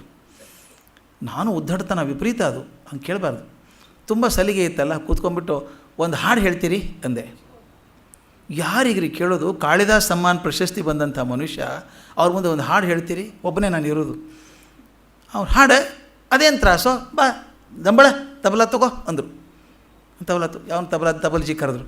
ಯಾವ ಹಾಡು ಹೇಳಲಿ ಅಂದರು. ಈ ನಂದು ಅರ್ಜುನನ ಪರಿಸ್ಥಿತಿನೇ ಕೇಳಿಬಿಟ್ಟಿದ್ದೀನಿ. ಎಂಥ ಹುಚ್ಚುತನ ಮಾಡಿದೆ ಅನ್ನಿಸ್ತು. ನಾನು ಹೇಳಿದೆ ಬ್ಯಾಡ್ ಬಿಡ್ರಿ, ನಾನು ಏನು ನಿಮಗೆ ತಪ್ಪು ಕೇಳಬಾರ್ದಾಯ್ತು, ಹಂಗೆ ತಪ್ಪಾತು ನಂದು ಅಂತ ಹೇಳಿದೆ. ತಪ್ಪಾಯ್ತು, ಕೇಳಬಾರ್ದಾಗಿತ್ತು ಅಂದೆ. ಏನು ಕೇಳಿದೆಪ್ಪ, ನನಗೆ ಬರೋದೇ ಒಂದು ಹಾಡು. ಎಷ್ಟು ಸಿಂಪಲ್ ನೋಡಿರಿ, ನನಗೆ ಬರೋದೇ ಒಂದು ಹಾಡು, ಹಾಡ್ತೀನಿ ಬಾ ಅಂದರು. ಯಾವ್ದು ಹಾಡಲಿ ಅಂದರು. ಇನ್ನೇನು ಸ್ವಲ್ಪ ಮೈ ಚಳಿ ಬಿಟ್ಟಂಗೆ ಆಯ್ತಲ್ಲ, ಹಾಡ್ತಾರೆ ಅಂತ. ಅಕ್ಕ ಕೇಳವ್ವ ಹಾಡ್ರಿ ಸರ್ ಅಂತ ಹೇಳಿ. ಅವ್ರು ಕೇಳಿದ್ದೀರಿ ಅನಿಸುತ್ತೆ ನೀವು. ಅಕ್ಕ ಕೇಳವ್ವ ನಾನೊಂದ ಕನಸ ಕಂಡೆ, ಅದ್ಭುತವಾದ ಪದ್ಯ ಅದು. ಅವ್ರು ಹಾಡಿದಾಗಂತೂ ಕಣ್ಣು ಮುಂದೆ ಕಾಣಿಸ್ಬಿಡುತ್ತೆ ಅದು. ಒಂದು 20 ನಿಮಿಷ ಆಲಾಪ ಹಾಕಿ ಹಾಡಿದರು. ಆಮೇಲೆ ನನಗೆ ಅನ್ನಿಸ್ತು, ಮುಂದೆ 1000 ಜನ ಕೂತರು ಯಾವ ತನ್ಮಯತೆಯಿಂದ ಹಾಡ್ತಿದ್ರೋ ಅದೇ ತನ್ಮಯತೆಯಿಂದ ನಾನು ಒಬ್ಬನೇ ಇದ್ದರೂ ಹಾಡಿದ್ದು. ಏನೋ ಒಂಚೂರು ಕಡಿಮೆ ಮಾಡಲಿಲ್ಲ. ಅದಾದಮೇಲೆ ನಮಸ್ಕಾರ ಮಾಡಿದೆ, ಥ್ಯಾಂಕ್ಸ್ ರೀ ಅಂದೆ. ಥ್ಯಾಂಕ್ಸ್ ಅಲ್ಲ, ಖುಷಿ ಆಯ್ತಿಲ್ಲೋ ಅಂದರು. ಖುಷಿ ಆಯಿತು ಅಂತ. ನನಗಾಗಲಿಲ್ಲ ಅಂದರು. ಏನಾಯ್ತು ಅಂತ ಕೇಳಿದೆ. ಒಂದೇ ಹಾಡಿದ್ರೆ ತೃಪ್ತಿ ಆಗೋದಿಲ್ಲ ನನಗೆ, ಇನ್ನೊಂದು ಹಾಡ್ತೀನಿ ಕೊಡು ಅಂದರು. ಚಾನ್ಸ್ ಬಿಡ್ತದೆ ಅದನ್ನೆಲ್ಲ.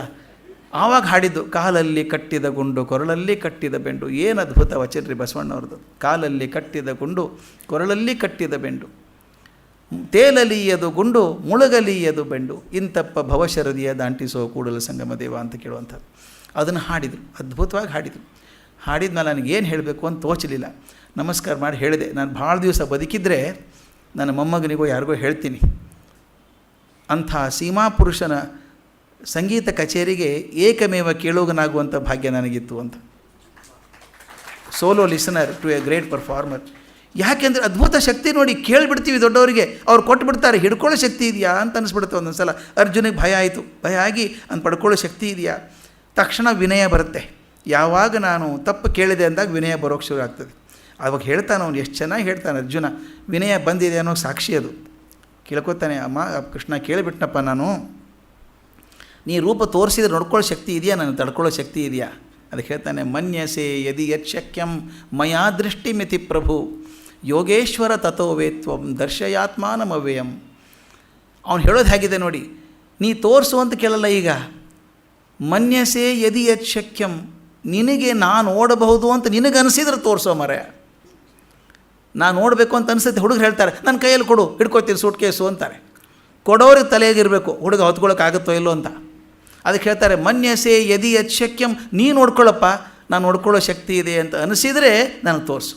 ಮನ್ಯಸೆ ಯದಿ ಯಚ್ಛಕ್ಯಂ ಮಯಾ ದೃಷ್ಟಿ ಮಿತಿ ಪ್ರಭು, ನನ್ನ ಕಣ್ಣಿಯ ಮಿತಿಗೆ ಕಾಣಿಸ್ಬೋದು ಅಂತ ನಿನಗೆ ಅನಿಸಿದರೆ ತೋರಿಸು ಅಂತ ಕೇಳ್ಕೊತಾನೆ.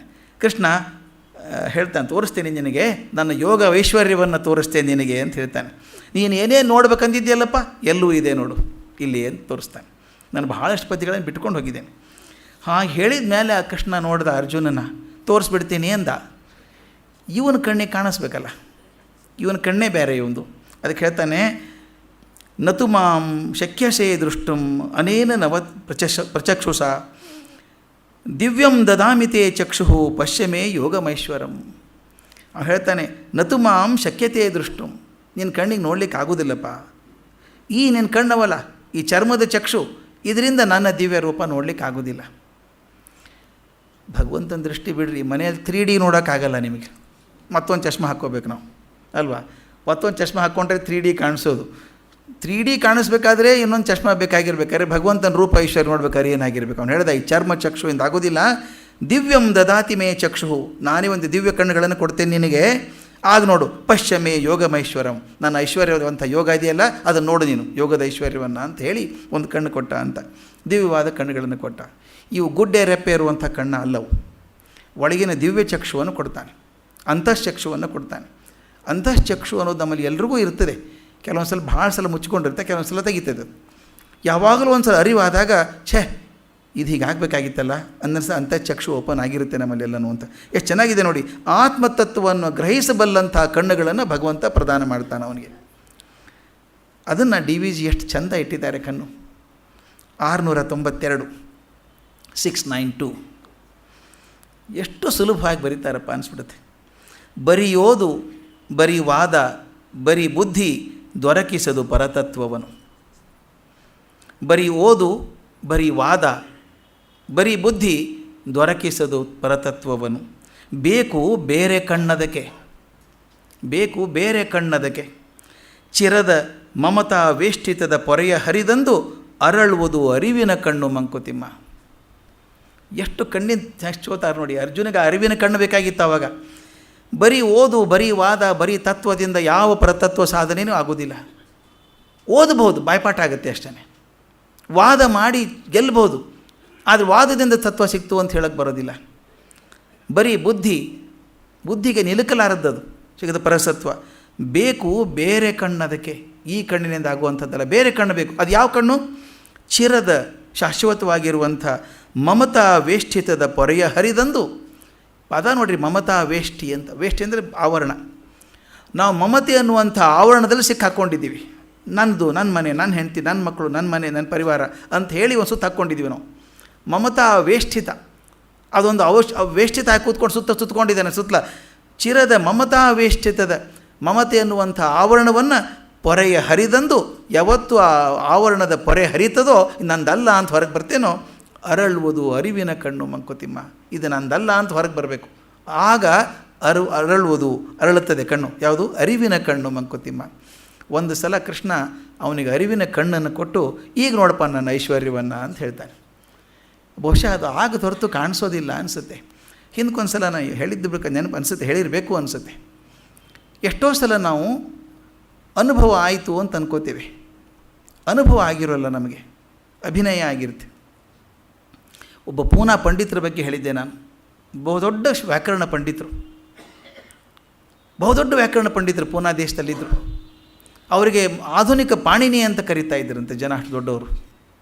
ಅವ್ರ ಜೀವನದೊಂದು ಮುಖ್ಯ ಘಟನೆ ಬರುವಂಥದ್ದು. ಅವರ ಅಪ್ಪ ಇದ್ದರು, 85 ವರ್ಷ. ಒಂದು ದೇವಸ್ಥಾನ ಕಟ್ಟಿದ್ದಾರೆ, ಅವ್ರ ಹಿರಿಯರ ಮನೆಯಲ್ಲಿ ಕಟ್ಟಿದ್ದಾರೆ, ರಾಮದೇವರ ದೇವಸ್ಥಾನ. ಈ ಮಗ ಸಂಸ್ಕೃತ ಪಂಡಿತರಾದರೂ ದಿನ ದೇವಸ್ಥಾನಕ್ಕೆ ಹೋಗೋರಲ್ಲ. ಅಪ್ಪ ಹೇಳೋರು, ದಿನ ಹೋಗೋ ದೇವಸ್ಥಾನಕ್ಕೆ ಹೋಗೋ, ನಮ್ಮ ಹಿರಿಯರು ಕಟ್ಟಿದ್ದಾರೆ. ಈತ ಏನು ಹೋಗ್ತಿರ್ಲಿಲ್ಲಂತೆ. ಇವರಿಗೆ 60 ವರ್ಷ ವಯಸ್ಸಾಯಿತು. ಆದ ತಕ್ಷಣ ಅಪ್ಪ ಹೇಳ್ತೈತೆ, ಇವತ್ತು 60 ವರ್ಷ ನಿನಗೆ, ಪೂನಾದಲ್ಲಿ ದೊಡ್ಡ ಸನ್ಮಾನ ಇದೆ ನಿನಗೆ, 60 ವರ್ಷ ಆಯಿತು ಅಂತ. ಇವತ್ತಾದರೂ ಹೋಗು ದೇವಸ್ಥಾನಕ್ಕೆ ಹೋಗು, ಒಮ್ಮೆ ಆದರೂ ಹೋಗಿ ರಾಮ ರಾಮ ಅನ್ನು ಅಂದ್ರಂತೆ. ಮಗ ಕೇಳಿದ್ರಂತೆ ಅಪ್ಪನಿಗೆ, ಅಪ್ಪ ನೀನು ಹೋಗಲೇಬೇಕು ಅಂತ ಹಠ ಹಿಡಿದ್ರೆ ನಾನು ಹೋಗ್ತೀನಿ, ಆದರೆ ಇಲ್ಲಿ ಕೂತ್ಕೊಂಡು ನಾನು ಹಾದಿ ಕಾಯಬೇಡ ಅಂದ್ರಂತೆ. ಅರ್ಥ ಆಗಲಿಲ್ಲ ಅಪ್ಪನಿಗೆ. ನೀನು ಹೋಗು, ಮೊದಲು ದೇವಸ್ಥಾನಕ್ಕೆ ಹೋಗು. ಈತ ಸ್ನಾನ ಮಾಡಿ ಶುಭ್ರರಾಗಿ ಹೋಗಿ ಕೂತ್ಕೊಂಡು ಭಗವಂತನ ಮುಂದೆ ಕೂತ್ಕೊಂಡು ಆ ವಿಗ್ರಹದ ಕಣ್ಣಲ್ಲಿ ಕಣ್ಣಿಟ್ಟು ಒಂದೇ ಒಂದು ಸಲ ರಾಮ ಅಂದರು. ಉಸಿರು ಗಟ್ಟಿ ಹಿಡಿದು ರಾಮ ಅಂದರು. ಕುಸಿದು ಬಿದ್ದರು, ಪ್ರಾಣ ಹೋಯಿತು. 60ನೇ ವರ್ಷದ ಹುಟ್ಟಿದ ದಿವಸ. ಅವ್ರ ಹೆಸರು ಭಟ್ಟೋಜಿ ದೀಕ್ಷಿತ್ ಅಂತ. ದೊಡ್ಡ ಗ್ರಾಮರ್ ಪಂಡಿತರು, ಗ್ರಾಮೇರಿಯನ್, ಆಧುನಿಕ ಪಾಣಿನಿ ಅನ್ನುವಂಥ ಮನುಷ್ಯ. 60ನೇ ಹುಟ್ಟು ಹಬ್ಬದ ದಿವಸ ಹಿಂಗೆ ತೀರ್ಕೊಂಡ್ರು ಅಂತ. ಏನಾಗಿರಬೇಕು? ಒಂದೇ ಒಂದು ಸಲ ರಾಮ ಅಂದದ್ದು. ವಿಗ್ರಹದ ಕಣ್ಣಲ್ಲಿ ಕಣ್ಣಿಟ್ಟು ಉಸಿರಿನಲ್ಲಿ ಉಸಿರಿಟ್ಟು ಒಂದೇ ಸಲ ರಾಮ ಅಂದರು, ಹೋಗ್ಬಿಟ್ರು. ಈ ಕತೆ ಹಿಂದಿಯಲ್ಲಿ ಬಂದದ್ದು, ಭಾಳ ಚಂದ ಬರೆದಿದ್ದ ಹಿಂದಿ ಕತೆಗಾರ ಅದನ್ನು. ಅವ್ರು ಬಹುಶಃ ಯಾಕೆ ಹಿಂಗಾಯಿತು ಅಂದರೆ ಅಂದ್ಕೊಂಡ್ರಂತೆ ಭಟ್ಟೋಜಿ ದೀಕ್ಷಿತ್ರವರು, ಜಬ್ ಮೈ ರಾಮ್ ಕಿ ದುನಿಯಾ ಮೇ ಜಾ ರಹಾ ಹೂँ ಕಾಮ್ ಕಿ ದುನಿಯಾ ಮೇ ಕ್ಯೂँ ವಾಪಸ್ ಆನಾ. ನಾನು ರಾಮನ ಜಗತ್ತಿಗೆ ಹೋದಾಗ ಕೆಲಸದ ಜಗತ್ತಿಗೆ ಯಾಕೆ ವಾಪಸ್ ಬರಬೇಕು ಅಂತ ಹೋದರು ಅಂತ. ನೋಡಿ, ಅಂದದ್ದು ಒಂದೇ ಒಂದು ಸಲ ರಾಮ. ಆದರೆ ಹೇಗೆ ಅಂದಿರಬೇಕು? ಆ ದೇಹದ ಜೀವದ ಉಸಿರು ರಾಮ ಅಂದಿರಬೇಕು, ಕಣ ರಾಮ ಅಂದಿರಬೇಕು. ರಾಮನಲ್ಲಿ ಸೇರ್ಕೊಂಡು ಹೋಗ್ಬಿಟ್ರು. ಆದರೆ ಅವರ ಅಪ್ಪ ದಿನಕ್ಕೆ 100 ಸಲ ರಾಮ ಕೈಯಲ್ಲಿ ಜಪಮಣಿ ಕೆಳಗೆ ಇಡೋಲ್ಲ. ರಾಮ ಮುಟ್ಟಿತು ಅಂತ ಹೇಳೋಕ್ಕಾಗಲ್ಲ. ಅನುಭವ ಕೆಲವರಿಗಾಗತ್ತೆ, ಬಹಳಷ್ಟು ಜನಕ್ಕೆ ಅಭಿನಯ ಆಗುತ್ತೆ. ಕೆಲವು ವ್ಯಾಪಾರ ಮಾಡೋದು ನೋಡ್ತಿರ್ಬೇಕು, ಅಂಗಡಿಯಲ್ಲಿ ಕೂತು ವ್ಯಾಪಾರ ಮಾಡ್ತಿರ್ತಾರೆ, ರೇಟು ಹೇಳ್ತಾರೆ, ತೂಕ ಮಾಡ್ತಾರೆ, ಎಲ್ಲ ಕೊಡ್ತಾರೆ, ಜಪಮಣಿ ಆಗ್ತಾನೇ ಇರುತ್ತೆ. ಮಂಗಳಾರತಿ ಮಾಡುವಾಗ ನೋಡ್ಬೇಕು ಮನೇಲಿ, ಯಾರು ಬಂದರು ನೋಡು ಬಾಗಿಲಿಗೆ, ಮಂಗಳಾರತಿ ಯಾರಿಗೋ ಏನೋ, ಅದು ಅನುಭವ ಆಗಲಿಕ್ಕಿಲ್ಲ, ಅಭಿನಯನೇ ಆಗುವಂಥದ್ದು. ಇಲ್ಲಿ ಮಾತು ಬರೋದು ಆ ಅನುಭವ ಆಗಬೇಕು. ಅವನಿಗೆ ಅನುಭವ ಆಗಬೇಕಾದ್ರೆ ಆ ಕಣ್ಣು ಹೋಗಬೇಕು. ಮಮತಾ ವೇಷ್ಟಿತದ ಪೊರೆ ಹರಿದಂದು ಅರಿವಿನ ಕಣ್ಣು ಬರ್ತದೆ ಅಂತ ರವೀಂದ್ರನಾಥ್ ಟ್ಯಾಗೋರ್ ಬರೀತಾರೆ. ಒಂದು ಕಡೆ ಗೀತಾಂಜಲಿಯಲ್ಲಿ ಬರೀತಾರೆ, ಭಗವಂತನ ಕೇಳುವಾಗ ಹುಷಾರಾಗಿ ಕೇಳ್ರಪ್ಪ, ಕೊಟ್ಟೇ ಬಿಡ್ತಾನೆ ಮಾರಾಯ ಅವನು, ಭಾಳ ದಯಾಳು. ಪಡ್ಕೊಳ್ಳೋ ಒಂದು ಶಕ್ತಿ ಇದೆಯಾ ನೋಡಿ ಅಂತ ಹೇಳ್ತಾರೆ. My debts are large, my failures great, my shame secret and heavy, yet when I come to ask for my good I quake in fear lest my prayers be granted. ಭಗವಂತ ನಿನ್ನ ಕಡೆ ಬರ್ತೀನಪ್ಪ ನಾನು, ಆದರೆ ನಾನು ತುಂಬ ಭಾರ ಇದೆಯಪ್ಪ, ನನ್ನ ಪೂರ್ವಜನ್ಮದ ಕರ್ಮಗಳು ಬೇಕಾದಷ್ಟಿದ್ದಾವೆ, ನಾನು ಅನಾಹುತಗಳನ್ನು ಮಾಡಿದ್ದೇನೆ, ನನ್ನ ಅಸಫಲತೆಗಳು ಬೇಕಾದಷ್ಟಿದ್ದಾವೆ, ನಾನು ನಾಚಿಕೆ ಪಡುವಂಥ 1000 ಕೆಲಸ ಮಾಡಿದ್ದೇನೆ, ಮನಸ್ಸಿನಲ್ಲಿ ಖಿನ್ನತೆ ಇದೆ, ಕುಗ್ಗಿದ್ದೇನೆ. ಆದರೂ ನಿನ್ನ ಬಡೆ ಬಂದಾಗ ಕೊಡು ಅಂತ ಕೇಳ್ಕೊತೀನಲ್ಲ, ನಿನ್ನ ಕೈ ಚಾಚಿ ಕೊಡು ಭಗವಂತ ಅಂತ ಕೇಳ್ತೀನಲ್ಲ, ಒಂದು ಸ್ವಲ್ಪ ಮನಸ್ಸಲ್ಲಿ ಗಾಬರಿ ಆಗ್ತದೆ, ಅಳಕು ಬರ್ತದೆ ನನಗೆ. ಏನಂದರೆ ಎಲ್ಲಿ ಕೇಳಿದ್ದು ಕೊಟ್ಟು ಬಿಡ್ತೀವೋ ಮಾರಾಯ ನೀನು ಅಂತ ಗಾಬರಿ ಆಗ್ತದೆ ಅಂತ. ಎಷ್ಟು ಅದ್ಭುತ ಮಾತದು. ಕೊಟ್ಬಿಡ್ತಾನೆ ಅವನು, ಕೊಡುವಾಗ ನಾನು ಕೇಳ್ಕೋಬೇಕು ಸರಿಯಾಗಿದ್ದೇನಾ ಅಂತ. ಈಗ ಅರಿವಿನ ಕಣ್ಣಿಗೆ ಕೃಷ್ಣ ತನ್ನ ಯೋಗವನ್ನು ತೋರಿಸ್ತಾನೆ, ಅವಿಶ್ವರೂಪವನ್ನು ತೋರಿಸ್ತಾನೆ, ಅದ್ಭುತ ರೂಪ. ಅದು ಹೇಗಿತ್ತು ಅಂತ. ದಿವಿ ಸೂರ್ಯ ಸಹಸ್ರಸ್ಯ, ಆ ಪದ್ಯನ ಅದ್ಭುತ ಅದು. ಈ ಪದ್ಯನ ಪೂರ್ತಿ ಯಾಕೆ ಹೇಳಲಿಲ್ಲ ಅಂದರೆ ಅದು ಅದ್ಭುತ ಪದ್ಯ, ತಾವು ಓದಬೇಕದ. ಸಹಸ್ರ ಸೂರ್ಯರು ಒಂದೇ ಕಾಲಕ್ಕೆ ಬಂದರೆ ಹೇಗಿರ್ತದೋ ಅಷ್ಟು ಪ್ರಕಾಶಮಾನವಾದಂಥ ರೂಪ ಅದಾಗಿತ್ತು ಅಂತ. ಇದು ಮಾತು ನನಗೆ ಸೈನ್ಸ್ದ ವಿದ್ಯಾರ್ಥಿಯಾಗಿಯೂ ಭಾಳ ಮುಖ್ಯ ಅನಿಸುತ್ತೆ. ತಮ್ಗೆ ಗೊತ್ತಿರಬೇಕು, ಓಪನ್ ಹ್ಯಾಮರ್ ಅಂತ ಹೇಳಿ ಅಟಾಮಿಕ್ ಫಿಷನ್ ಮಾಡಿದ್ದು, ನಮ್ಮ ಅಣು ವಿಭಜನೆ ಮಾಡಿ ಶಕ್ತಿಯನ್ನು ತಂದ್ರಲ್ಲ, ನ್ಯೂಕ್ಲಿಯರ್ ಬಾಂಬ್ ಮಾಡಿದ್ರಲ್ಲ. ಆಗ ಮೊದಲನೇ ಸಲ ಪರೀಕ್ಷೆ ಮಾಡ್ತಾಯಿದ್ರು, ಅದನ್ನು ಅಣು ಬಾಂಬ್ ಸ್ಫೋಟನ ಪ್ರಯತ್ನ ಮಾಡ್ತಾಯಿದ್ರು. ಅಷ್ಟು ದೂರ ಇಟ್ಟಿದ್ದಾರೆ, 7 ಮೈಲಿ ದೂರ ಕೂತಿದ್ದಾರೆ ಇವರು, ಟೆಂಟ್ ಕಟ್ಕೊಂಡು ಕೂತಿದ್ದಾರೆ. ಅದು ಅಣು ವಿಭಜನೆ ಆಗಿ ಶಕ್ತಿ ಬರೋದು ನೋಡಬೇಕು ಅಂಥೇಳಿ, ಅಣು ಬಾಂಬ್ ಮಾಡಬೇಕು ಅಂಥೇಳಿ.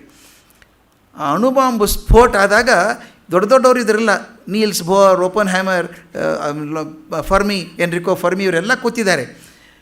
ಆ ಏನು ಅದ್ಭುತ ಸ್ಫೋಟ ಆಯಿತು ಅಂತಂದರೆ ಬೆಂಕಿ ಉಗ್ಗಿಬಿಡ್ತು ಆಕಾಶಕ್ಕೆ ಢಗ್ಗಂತ ಅಣು ಸ್ಫೋಟ ಆದಾಗ.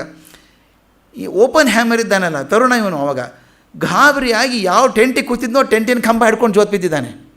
ಅವನು ಬರೆಯೋ ಮಾತ್ರ ಇದು, ಆ ನ್ಯೂಕ್ಲಿಯರ್ ಸ್ಫೋಟ ಆದಾಗ ನನ್ನ ಮನಸ್ಸಿಗೆ ಬಂದಂಥ ಮೊದಲನೇ ಪದ ಅಂದರೆ ದಿವಿ ಸೂರ್ಯ ಸಹಸ್ರಸ್ಯ ಅಂತ ಬರೀತಾನವನು. ಅಮೇರಿಕನ್ ಅವನು. ಆತ ಹೇಳ್ತಾನೆ, ನಾನು ಫಸ್ಟ್ ಮನಸ್ಸಿಗೆ ಅಂದರೆ ಅವನೆಷ್ಟು ಭಗವದ್ಗೀತಾ ಓದ್ಕೊಂಡಿರ್ಬೇಕು ನೋಡಿ. ಅವನು ಹೇಳ್ತಾನೆ ದಿವಿ ಸೂರ್ಯ ಸಹಸ್ರಸ್ಯ ಮಾತು ನನ್ನ ತಲೆಗೆ ಬಂತು ಅಂತ. ಅಂದರೆ ಸಹಸ್ರ ಸೂರ್ಯರು ಒಂದೇ ಕಡೆ ಬಂದರೆ ಆ ನ್ಯೂಕ್ಲಿಯರ್ ಬಾಂಬ್ ನೋಡಿ ಹಾಗೆ ಅನಿಸಿರ್ಬೇಕಾದ್ರೆ ಇಲ್ಲಿ ಪರಮಾತ್ಮ ಬಂದರೆ ಹೇಗಾಗಿರಬೇಕು. ಅದು ಅರ್ಜುನ ಗಾಬರಿಯಾಗಿ ಹೋಗಿದೆ. ಆ ಪ್ರಚಂಡ ಸ್ವರೂಪದಲ್ಲಿ ಅರ್ಜುನ ನೋಡ್ತಾ ಇದ್ದಾನೆ, ಇಡೀ ಪ್ರಪಂಚ ಏಕ ಇದ್ದದ್ದು ಅನೇಕ ಆಗ್ತಾಯಿದೆ, ಅನೇಕ ಇದ್ದದ್ದು ಏಕ ಆಗ್ತಾಯಿದೆ. ಯಾರ್ಯಾರೋ ಜನ ಹೋಗ್ತಾರೆ, ಒಳಗಡೆ ಹೊರಗೆ ಬರ್ತಾರೆ, ಆ ಬಾಯಲ್ಲಿ ಜನ ಹೋಗ್ತಾರೆ, ತಲೆಗಳನ್ನು ಅರಿತಾ ಇದೆ, ಅದು ಹೊಸ ಜೀವ ಬರ್ತಾಯಿದೆ, ಹಳೆ ಜೀವ ಏನೋ ನಡೆದುಬಿಟ್ಟಿದೆ ಕಾರ್ಖಾನೆ. ಅರ್ಜುನ ನೋಡಿಬಿಟ್ಟು ಗಾಬರಿಯಾಗಿ ಮಾತಾಡ್ತಾನೆ. ತತ್ರ ಏಕಸ್ಥ ಜಗತ್ಕೃಷ್ಣಂ ಪ್ರವಿಭಕ್ತ ಮನೇಕಧ ಆಪದ್ದೇವದೇವಸ್ಯ ಶರೀರೇ ಪಾಂಡವಸ್ತದ. ಚಿತ್ರ ವಿಚಿತ್ರವಾದ ರೂಪಗಳಿಂದ ಕೂಡಿದ ಇಡೀ ವಿಶ್ವವನ್ನು ಆ ದೇವತೆಯಾದ ಕೃಷ್ಣನ ಶರೀರದಲ್ಲಿ ಒಂದೇ ಕಡೆ ಇರೋದನ್ನು ಕಂಡ ಅವನು ಅಂತ. ಯಾವುದನ್ನು ಪ್ರಪಂಚದ ಎಲ್ಲ ಕಡೆಗೂ ಕಾಣ್ತಾ ಇದ್ನೋ ಅದೆಲ್ಲವೂ ಒಂದೇ ದೇಹದಲ್ಲಿ ಕಾಣಿಸ್ತಾ ಇದೆ. ಏನೇನು ಅದ್ಭುತಗಳನ್ನು ಕಂಡಿದ್ನೋ ಅದೆಲ್ಲವೂ ಕಾಣಿಸ್ತಾ ಇದೆ. ಅದು ಹ್ಯಾಗೆ ಕಾಣಿಸುತ್ತೆ, ಏನು ಪ್ರಚಂಡ ಮೆರವಣಿಗೆ ನಡೆದಂಗೆ ನಡೀತಾ ಇದೆಯಲ್ಲ, ಅದು ರೂಪ ನೋಡಿದ. ಅದನ್ನು DVG ಬರೀತಾರೆ, ಎಷ್ಟು ಚೆನ್ನಾಗಿದೆ ನೋಡಿ ಪದ್ಯ 898. ಹ್ಯಾಗೆ ಕಾಣಿಸ್ತು ಅದು ಅಂತ. ನರನರಿ ಚಿತ್ರಗಳು, ನಾಟಕದ ಪಾತ್ರಗಳು, ಪರಿಪರಿಯ ವೇಷಗಳು, ವಿವಿಧ ಭಾಷೆಗಳು ಬರುತಿಹವು, ಬೆರಗೆನಿಸಿ ಮೆರೆಯುವವು, ತೆರಳುವವು, ಮೆರವಣಿಗೆಯೋ ಲೋಕ ಮಂಕುತಿಮ್ಮ. ಈ ಲೋಕನೇ ಮೆರವಣಿಗೆ ಇದ್ದಂಗೆ ಯಾವ್ಯಾವ ಪಾತ್ರಗಳು ಬರ್ತವೆ. ಅದ್ಯಾಕೆ ನಿಮ್ಗೆ ಸ್ವಲ್ಪ ಟೈಮ್ ಇದ್ದರೆ ದಯವಿಟ್ಟು ನೋಡ್ಕೊಳ್ಳಿ.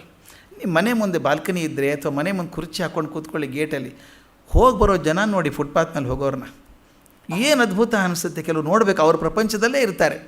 ಈಗರಂತೂ ಕೆಲವು ಹುಡುಗಿಯರು ಕಿವಿಗೆ ಹಾಕ್ಕೊಂಡು ಹೋಗ್ಬಿಟ್ರೆ ಹಿಂದೆ ರೈಲ್ವೆ ಟ್ರೈನ್ ಬಂದರೂ ಕೇಳಿಸಲ್ಲ. ಅವ್ರು ನಗ್ತಾ ಇರ್ತಾರೆ, ಮಾತಾಡ್ತಾ ಇರ್ತಾರೆ, ತಲೆ ಸರಿ ಇದೆಯಾ ಅಂತ ಡೌಟ್ ಬರೋಂಗಿರುತ್ತೆ. ಪಾಪ ನಗ್ತಿರೋದು ಅಲ್ಲಿ ಫೋನಲ್ಲಿ ಕೇಳಿಸಿದ್ದಕ್ಕೆ, ನಮಗೆ ಕಾಣಿಸಲ್ಲ ಅದು. ಅವ್ರು ಹೋಗ್ತಿರ್ತಾರೆ. ಇನ್ನು ಕೆಲವರು ಸೈಕಲ್ ಮೇಲೆ ಹೋಗ್ತಿರ್ತಾರೆ, ಮೋಟ್ರ್ ಸೈಕಲ್ ಹೋಗ್ತಿರ್ತಾರೆ. ಅವ್ರು ಏನೇನೋ ದುಃಖ ದುಮ್ಮಾನ ಮುಖದ ಮೇಲೆ ಕಾಣಿಸ್ತಾ ಇರುತ್ತೆ. ಕೆಲವು ಬಡಬಡಿಸ್ತಾ ಇರ್ತಾರೆ, ನೋಡಿದ್ರೆ ಅದನ್ನು ಒಂದು ಸ್ವಲ್ಪ ಟೈಮ್ ಮಾಡ್ಕೊಂಡು ನೋಡಿ. ಭಾಳ ಇಷ್ಟ ನಾನು ನೋಡೋದಕ್ಕೆ ಅದನ್ನು.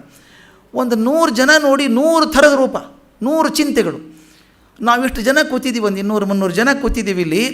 ಪ್ರತಿಯೊಬ್ಬರು ಒಂದು ವೃತ್ತ ಇದ್ದ ಹಾಗೆ ನಮ್ಮ ಸಮಸ್ಯೆಗಳು, ನಮ್ಮ ಚಿಂತೆಗಳು, ನಮ್ಮ ಸಂತೋಷಗಳು ನಮ್ಮ ಜೊತೆಗೆ ಇದ್ದಾವೆ.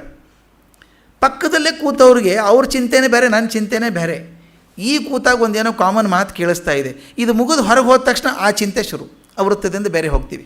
ಅದಕ್ಕೆ ಹೇಳ್ತಾರೆ, ಈ ವೃತ್ತಗಳು, ಪ್ರತಿಯೊಂದು ವೃತ್ತಗಳು ಬೇರೆ ಬೇರೆ ಇದ್ದಾವೆ, ಒಂದಕ್ಕೊಂದು ಮುಟ್ಕೊಂಡೇ ಕೂತಿದ್ದಾವೆ, ಆದರೆ ಒಂದಕ್ಕೊಂದು ಸೇರ್ಕೊಳ್ಳಲ್ಲ. ಹೀಗೆ ಅಷ್ಟು ಜಗತ್ತಿನಲ್ಲಿದೆ. ನರನರಿ ಚಿತ್ರಗಳು, ಏನು ಚಿತ್ರಗಳು, ನಾಟಕದ ಪಾತ್ರಗಳು, ಪರಿಪರಿಯ ವೇಷಗಳು, ವಿವಿಧ ಭಾಷೆಗಳು ಬರುತ್ತಿಹವು, ಒಂದೊಂದಾದ್ಮೇಲೆ ಬರ್ತಾವೆ.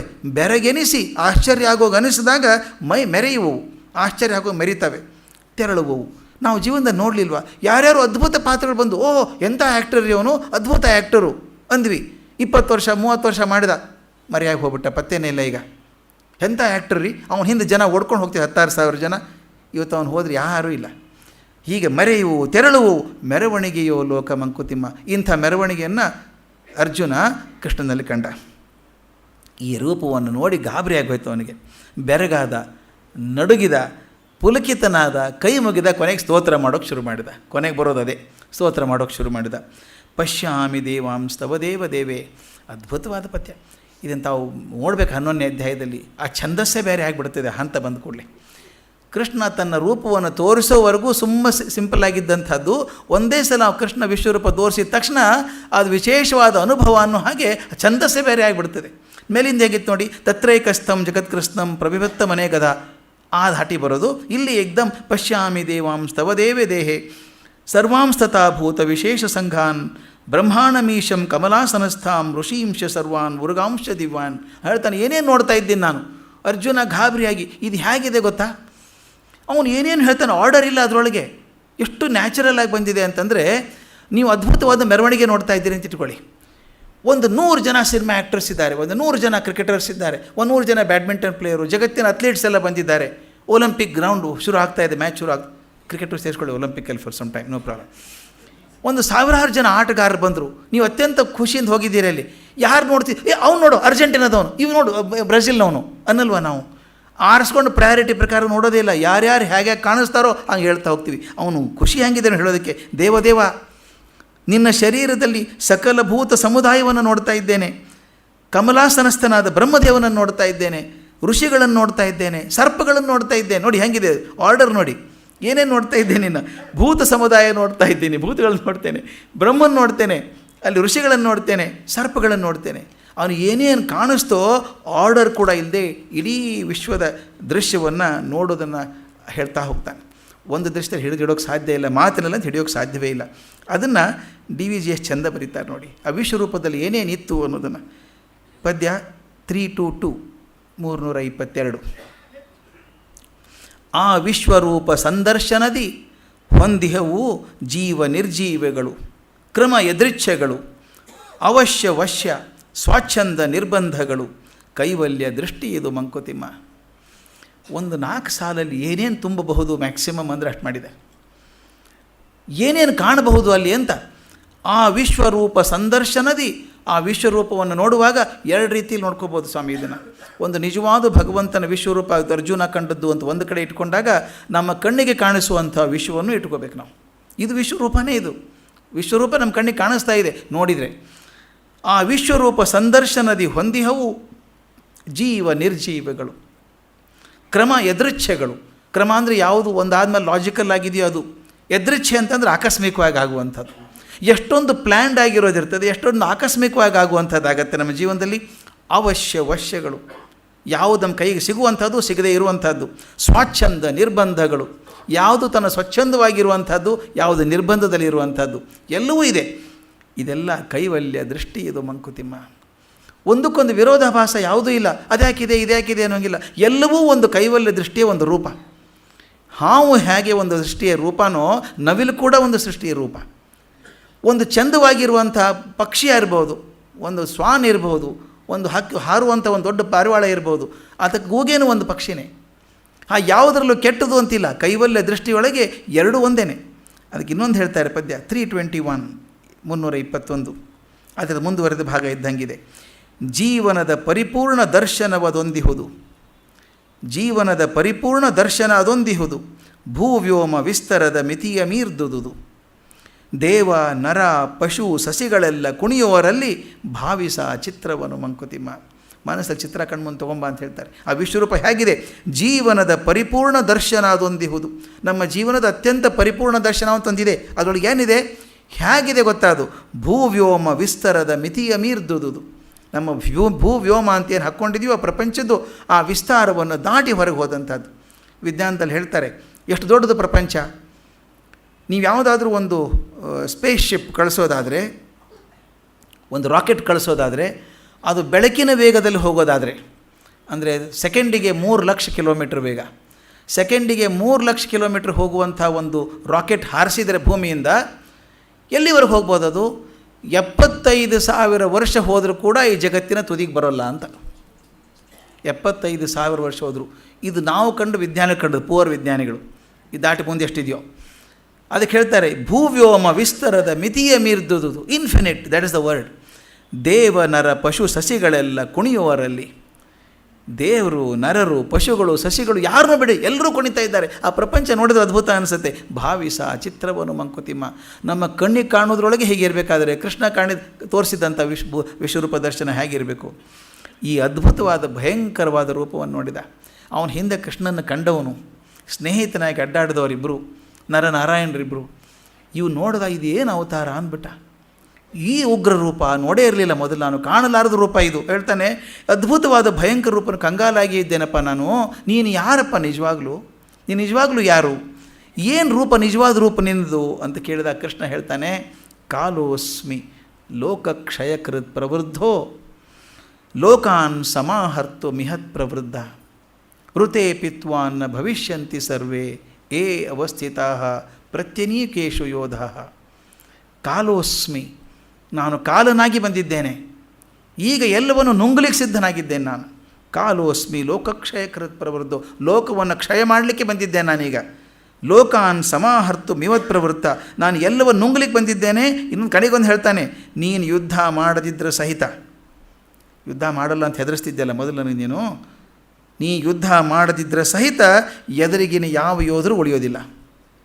ಏನು ಮಾತ್ರ ಇದು? ನೀನು ಯುದ್ಧ ಮಾಡಬೇಕು ಅಂತ ಹೇಳ್ತಿದ್ದೆ, ನಾನು ಇಷ್ಟೊಂದಕ್ಕೆ ಹೇಳಿದೆ ಮಾಡು ಅಂತ. ನೀ ಮಾಡಲ್ಲ ಅಂತಿದ್ದೆಲ್ಲ, ನೀ ಮಾಡದಿದ್ದರೆ ಸಹಿತ ಮುಂದಿದ್ದವ್ರು ಒಬ್ಬರು ಉಳಿಯೋಲ್ಲ, ಅವ್ರು ಮುಗಿಸೋ ಕೆಲಸ ನಂದು. ಕಾಲೋಸ್ಮಿ, ನಾನು ಕಾಲನಾಗಿ ಎಲ್ಲವನ್ನು ಕ್ಷಯ ಮಾಡಲಿಕ್ಕೆ ಬಂದಿದ್ದೇನೆ ಅಂತ ಹೇಳ್ತಾನೆ.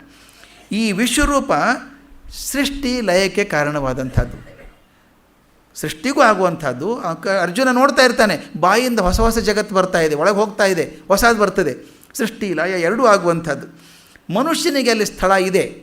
ಒಬ್ಬ ಎಮರ್ಸನ್ ಅನ್ನೋ ಪೋಯೆಟ್ ಭಾಳ ಚೆನ್ನಾಗಿ ಹೇಳ್ತಾನೆ. ಹೇಗಿದೆ ಅಂದರೆ, ಕೆಲವಂತಾರೆ ನಾವೇನು ರೀ ಬರೀ ಹುಲ್ಕಡ್ಡಿ ಇದ್ದಂಗೆ, ದೊಡ್ಡ ಪ್ರಪಂಚದಲ್ಲಿ ಹುಲ್ಕಡ್ಡಿ ಇದ್ದಂಗಲ್ವ ನಾವು, ಏನು ನಮ್ಮ ಲೆಕ್ಕ ಅಂತ ಅನ್ಬೇಡಿ.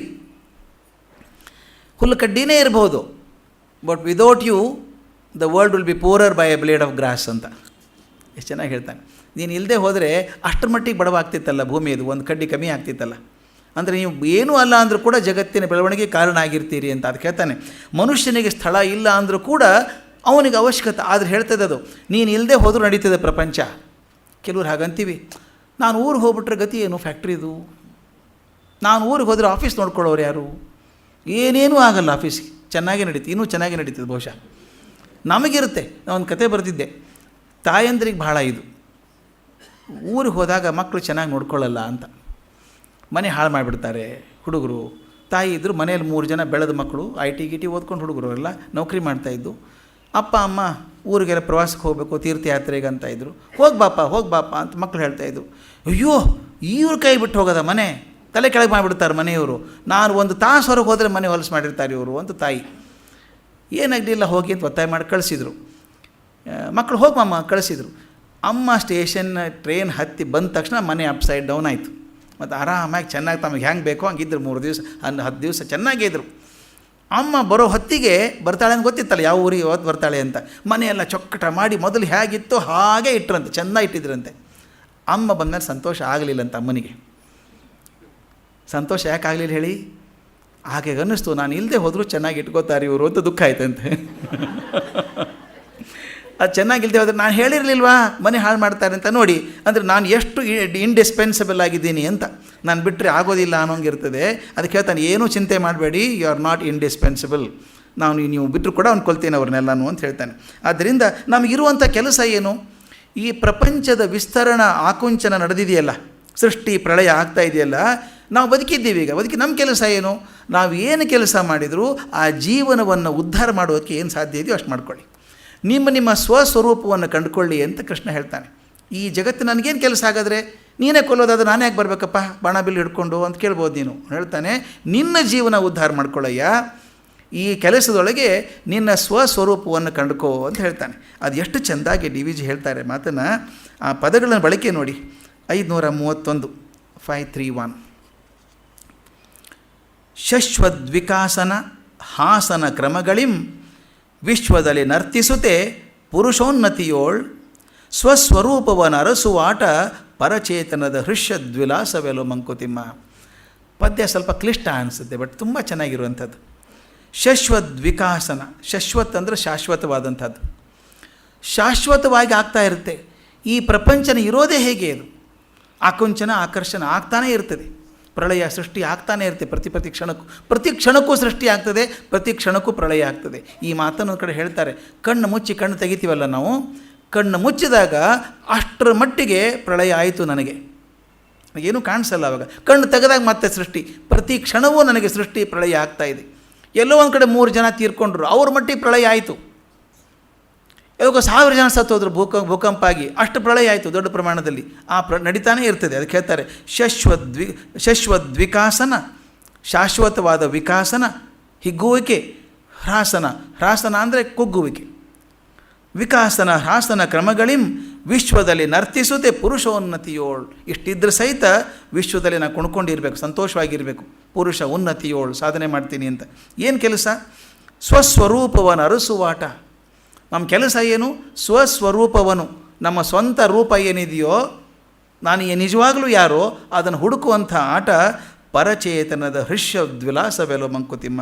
ಹೃಷ್ಯದ್ದಂದರೆ ಸಂತೋಷವಾದಂಥದ್ದು, ಆನಂದದ್ದು. ಪರಚೇತನದ ಕೆಲಸ ಅದೇನೆ, ಸಂತೋಷವಾಗಿರುತ್ತಂತೆ. ಸಂತೋಷವನ್ನು ಅರ್ಥನೆ ಮಾಡಿಕೊಂಡಿದ್ದಾಗ ನಾನು ಮಾಡಬೇಕಾದದ್ದೇನು? ಆ ಪುರುಷ ಉನ್ನತಿಯೋಳು ನನ್ನ ಸ್ವಂತಿಕೆಯನ್ನು ಹುಡುಕಬೇಕು. ನಾನು ನಿಜವಾಗಲೂ ಯಾರು? ಕೋಹಂ ಕುತಾಯಾತ, ನಾನು ಯಾರು? ನನ್ನ ಸ್ವರೂಪವನ್ನು ಹುಡುಕುವಂಥದ್ದು ಅದು ಹೃದ್ವಿಲಾಸ. ಆದ್ದರಿಂದ ಹೇಳು, ಕೃಷ್ಣ ಹೇಳ್ತಾನೆ. ಮತ್ತೆ ಏಳು ಮೇಲೆ ಯುದ್ಧ ಮಾಡಿನ ಬಿಡೋದಿಲ್ಲ, ಮತ್ತವ್ ನಿನ್ನ ಕೆಲಸ ನೀನು ಮಾಡು. ತಸ್ಮಾತ್ ತ್ವಂ ಉತ್ತಿಷ್ಠ ಯಶೋಲಭಸ್ವ. ಏನು ಕೃಷ್ಣನ ಕೆಲಸ ಅಲ್ರಿ ಇದು? ತಸ್ಮಾತ್ ತಮ್ಮ ಉತ್ತಿಷ್ಠ, ಏಳು ಮೇಲಿನ ಯಶೋಲಭಸ್ಯ, ಯಶಸ್ಸನ್ನು ಪಡ್ಕೋ. ಜಿತ್ವಾ ಶತ್ರುನ್ ಭುಂಕ್ಷ್ವ ರಾಜ್ಯ ಸಮೃದ್ಧಂ. ಶತ್ರುಗಳನ್ನು ಸೋಲಿಸು. ಜಿತ್ವಾ ಶತ್ರುನ್, ಶತ್ರುಗಳನ್ನು ಸೋಲಿಸಿ ಭುಂಕ್ಷ್ವ ರಾಜ್ಯಂ ಸಮೃದ್ಧಂ, ಸಮೃದ್ಧವಾದ ರಾಜ್ಯವನ್ನು ಭೋಗಿಸು. ರಾಜ್ಯವಾಗಿ ಸಿಗ್ತದೆ ನಿನಗೆ ಅಂಥೇಳಿ ಮಯೈವೈತೆ ನಿಹತ ಪೂರ್ವಮೇವ ನಿಮಿತ್ತ ಮಾತ್ರಂ ಭವಸವ್ಯ ಸಾಚನ್. ಇದು ಭಾಳ ದೊಡ್ಡ ಮಾತು. ಅವ್ರನ್ನೆಲ್ಲ ಕೊಂದು ಹಾಕಿದ್ದೇನಪ್ಪ ಮೊದಲೇ ನಾನು, ನಿನ್ನ ತಲೆ ಕೆಡಿಸ್ಕೋಬೇಡ. ಯುದ್ಧ ನೀನು ಹೇಳ್ತಾನೆ, ಲಾಭ ಯಶಸ್ಸನ್ನು ಪಡ್ಕೋ ಅಂತ. ಪ್ರಯತ್ನ ಮಾಡೋ ಕಾರಣನೇ ಇಲ್ಲ, ಎಲ್ಲ ಸತ್ತು ಹೋಗಿದ್ದಾರೆ ಮುಂದಿದ್ದವರೆಲ್ಲರೂ. ಅದಕ್ಕೆ ಹೇಳ್ತಾನೆ, ಕಾಪಾಡೋರು ಯಾರಪ್ಪ, ಕೊಲ್ಲೋರು ಯಾರು? ಅವರೆಲ್ಲ ಮೊದಲೇ ಮುಗಿಸ್ಬಿಟ್ಟಿದ್ದೆ ನಾನೀಗ. ಆದ್ದರಿಂದ ನಿಮಿತ್ತ ಮಾತ್ರಂ ಭವಸವ್ಯ ಸಾಚಿನ್. ಇದು ನಮಗೆಲ್ಲ ಭಾಳ ಬುದ್ಧಿ ಮಾತಿದು. ನಿಮಿತ್ತ ಮಾತ್ರನಾಗಿರಪ್ಪ ನೀನು ಕಾರಣ ಮಾತ್ರ, ಉಪಕರಣ ಮಾತ್ರ. ನೀನು ಕೆಲಸ ಮಾಡೋದನ್ನ ಮಾಡ್ಕೋತೀನಿ ಎಲ್ಲನೂ, ಸುಮ್ಮನೆ ಸಾಧ್ಯ ಇಟ್ಕೊಂಬಂದೆ ನೀನು. ನಮ್ಮ ಜೀವನದಲ್ಲಿ ಹಾಗೆ ನಾವು ಯಾವಾಗಾದರೂ ಏನಾದರೂ ಒಂದು ಚೂರು ಸಾಧಿಸಿದ್ರು ನಾನು ಮಾಡಿದ್ದು ಅಂತ ಬಡ್ಕೋತೀವಲ್ಲ. You are only an instrument of God. ಮತ್ತೆ ಟ್ಯಾಗೋರ್ಗೆ ಹೋಗ್ಬೇಕು ನಾವು. ಟ್ಯಾಗೋರ್ ಹೇಳ್ತಾರೆ, I am like a reed for the to fill music in it ಅಂತ. ಈ ಬಿದಿರಿದೆಯಲ್ಲ, ಒಳಗಡೆ ಕಸರು ಸಿಕ್ಕೊಂಡ್ರೆ ಹಾಡು ಬರೋಲ್ಲ, ಧ್ವನಿನೇ ಬರೋಲ್ಲ, ಕೊಳಲೇ ಆಗಲ್ಲ. ಅದು ಎಷ್ಟು ಒಳಗಡೆ ಶುದ್ಧವಾಗಿದೆಯೋ, ಖಾಲಿ ಇದೆಯೋ ಅಷ್ಟು ಅದ್ಭುತವಾದಂಥ ಸಂಗೀತ ಬರುತ್ತೆ. ಮೊದಲು ಖಾಲಿ ಆಗಬೇಕು. ಅದಕ್ಕೆ ಹೇಳ್ತಾನೆ, I am like a reed, ನಾನು ಬಂಬು ಇದ್ದ ಹಾಗೆ, for the to fill music in it. ನೀನು ನನ್ನ ಸಂಗೀತ ತುಂಬಬೇಕಪ್ಪ, ನಾನು ಖಾಲಿಯಾಗಿ ಕೂತಿದ್ದೇನೆ ಅಂತ. ಅದು ಖಾಲಿ ಆಗಬೇಕು. ಅದಕ್ಕೆ ಹೇಳ್ತಾನೆ, ನಿಮಿತ್ತ ಮಾತ್ರ ಭವಸವ್ಯ ಸಾಚಿನ್ ಇರುವಂಥ ಆ ಪದ್ಯವನ್ನು ಎಷ್ಟು ಚೆನ್ನಾಗಿ ಹೇಳ್ತಾರೆ ಡಿ ವಿ ಜಿ. ಪದ್ಯ 250 250.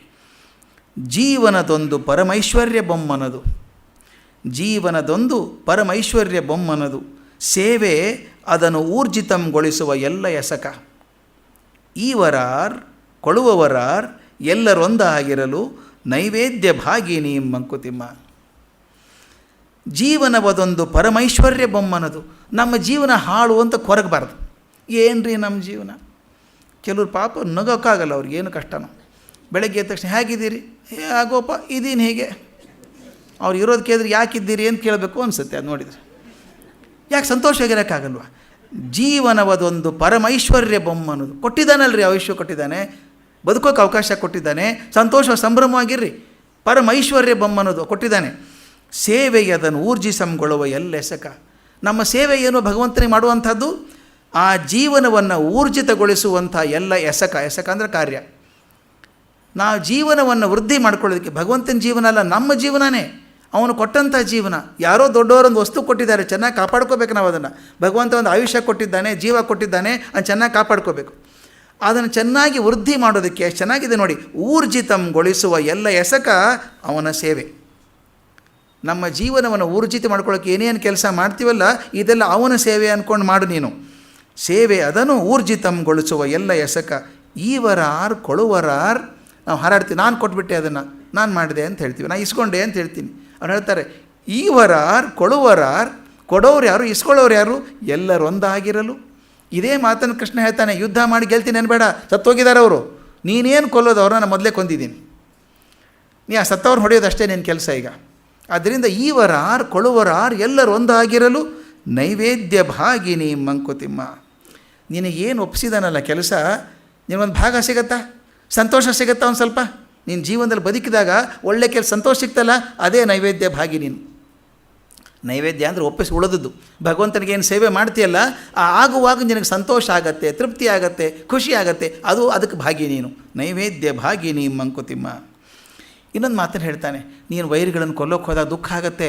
ನೋಡ್ತೀಯ ಮುಂದೆ ಯಾರು ಅಜ್ಜ ಮುತ್ತಜ್ಜ ನಿಂತಿದ್ದಾರೆ, ದ್ರೋಣಾಚಾರ್ಯ ನಿಂತಿದ್ದಾರೆ, ಗುರುಗಳು ನಿಂತಿದ್ದಾರೆ, ಅಣ್ಣ ತಮ್ಮದ್ರು ನಿಂತಿದ್ದಾರೆ, ಹೊಡಿಬೇಕಾದ್ರೆ ದುಃಖ ಆಗಲ್ವ ನಿನಗೆ? ದುಃಖ ಆಗತ್ತೆ, ಒಂಚೂರು ಕಣ್ಣೀರು ಬರ್ತದೆ, ಚಿಂತೆ ಮಾಡಬೇಡ. ಎಷ್ಟು ಹೇಳ್ಕೊಡ್ಬೇಕ್ರಿ ಅರ್ಜುನ ಹೇಳ್ಕೊಡೋದು, ದುಃಖ ಮಾಡ್ಕೋಬೇಡ, ಕಣ್ಣಲ್ಲಿ ನೀರು ಬರುತ್ತೆ, ದುಃಖ ಪಡಬೇಡ ಅಂತ ಹೇಳಿ. ಆದರೆ ಯಾಕೆ ದುಃಖ ಪಡಬೇಡ ಅಂತ ಮೊದಲೇ ಸತ್ತೋಗಿದ್ದಾರೆ ಅವರು. ನೀನು ಕೊಲ್ತೀನಿ ಅಂತ ನೋವಾಗತ್ತಾನೆ ನಿನಗೆ. ದ್ರೋಣಂಚ ಭೀಷ್ಮಂಚ ಜಯದ್ರಥಂಚ ಕರ್ಣಂ ತಥಾನ್ಯಾನಪಿ ಯೋಧವೀರಾನ್ ಮಯಾ ಹತ್ವಾಂಸ್ತಂ ಜಹಿಮಾ ವ್ಯಧಿಷ್ಠ ಯುದ್ಧಸ್ವ ಚೇತಾಸಿ ರಣೇ ಸಪತ್ನಾನ್. ಯುದ್ಧಕ್ಕೆ ಹೋಗ್ಬೇಕಂತ ಹೋಗ್ತೀಯಲ್ಲಪ್ಪ, ಇವ್ರು ನನ್ನಿಂದ ಮೊದಲೇ ಹೋಗಿದ್ದಾರೆ, ಭೀಷ್ಮ ದ್ರೋಣ ಏನೇನಂತ ಎಲ್ಲೆಲ್ಲ ಇದ್ದಾರಲ್ಲ, ಅವ್ರನ್ನೆಲ್ಲ ಮೊದಲೇ ನಾನು ಕೊಂದುಬಿಟ್ಟಿದ್ದೀನಿ. ನೀನು ಯುದ್ಧದಲ್ಲಿ ಗೆಲ್ತಿ, ದುಃಖ ಪಡಬೇಡ. ಈ ಎಂಥ ಕೆಲಸ ಮಾಡಿದಾಗಲೂ ನಮ್ಮವರು ಅಂತಿದ್ದಾಗ ಅವ್ರು ತೊಂದರೆ ಆದಾಗ ಕಣ್ಣಲ್ಲಿ ನೀರು ಬರುತ್ತೆ.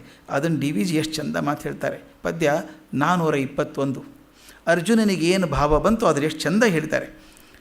ತನುಭವ ವ್ಯಾಮೋಹ ಮುಸುಕಿತು ವ್ಯಾಸನಂ, ತನುಭವ ವ್ಯಾಮೋಹ ಮುಸುಕಿತು ವ್ಯಾಸನಂ ಜನಿಪುದದು ಪ್ರಕೃತಿ ತಂತ್ರದೆ ಹೃದಯ ತಲದೋಳ್ ಕ್ಷಣ ಮಾತ್ರ ಮಾನು ಅದು ಕಣ್ಣೀರ ಬರಿಸುವುದು ಗಣಿಸಬೇಡದನು ನೀ ಮಂಕುತಿಮ್ಮ. ನಾವು ಜೀವನದಲ್ಲಿ ಬದುಕಿದಾಗ ಏನೋ ಸಣ್ಣ ಘಟನೆ ಆಗುತ್ತೆ, ಮನಸ್ಸಲ್ಲಿ ತಕ್ಕಂದು ಕಣ್ಣೀರು ಬಂದುಬಿಡುತ್ತೆ. ಸಣ್ಣ ನೋವಾಗುತ್ತೆ, ಕಣ್ಣೀರು ಬರುತ್ತೆ. ಯಾರಿಗೋ ತೊಂದರೆ ಆದರೆ ಕಣ್ಣೀರು ಬರುತ್ತೆ, ನನ್ನವರು ಅಂದಾಗ.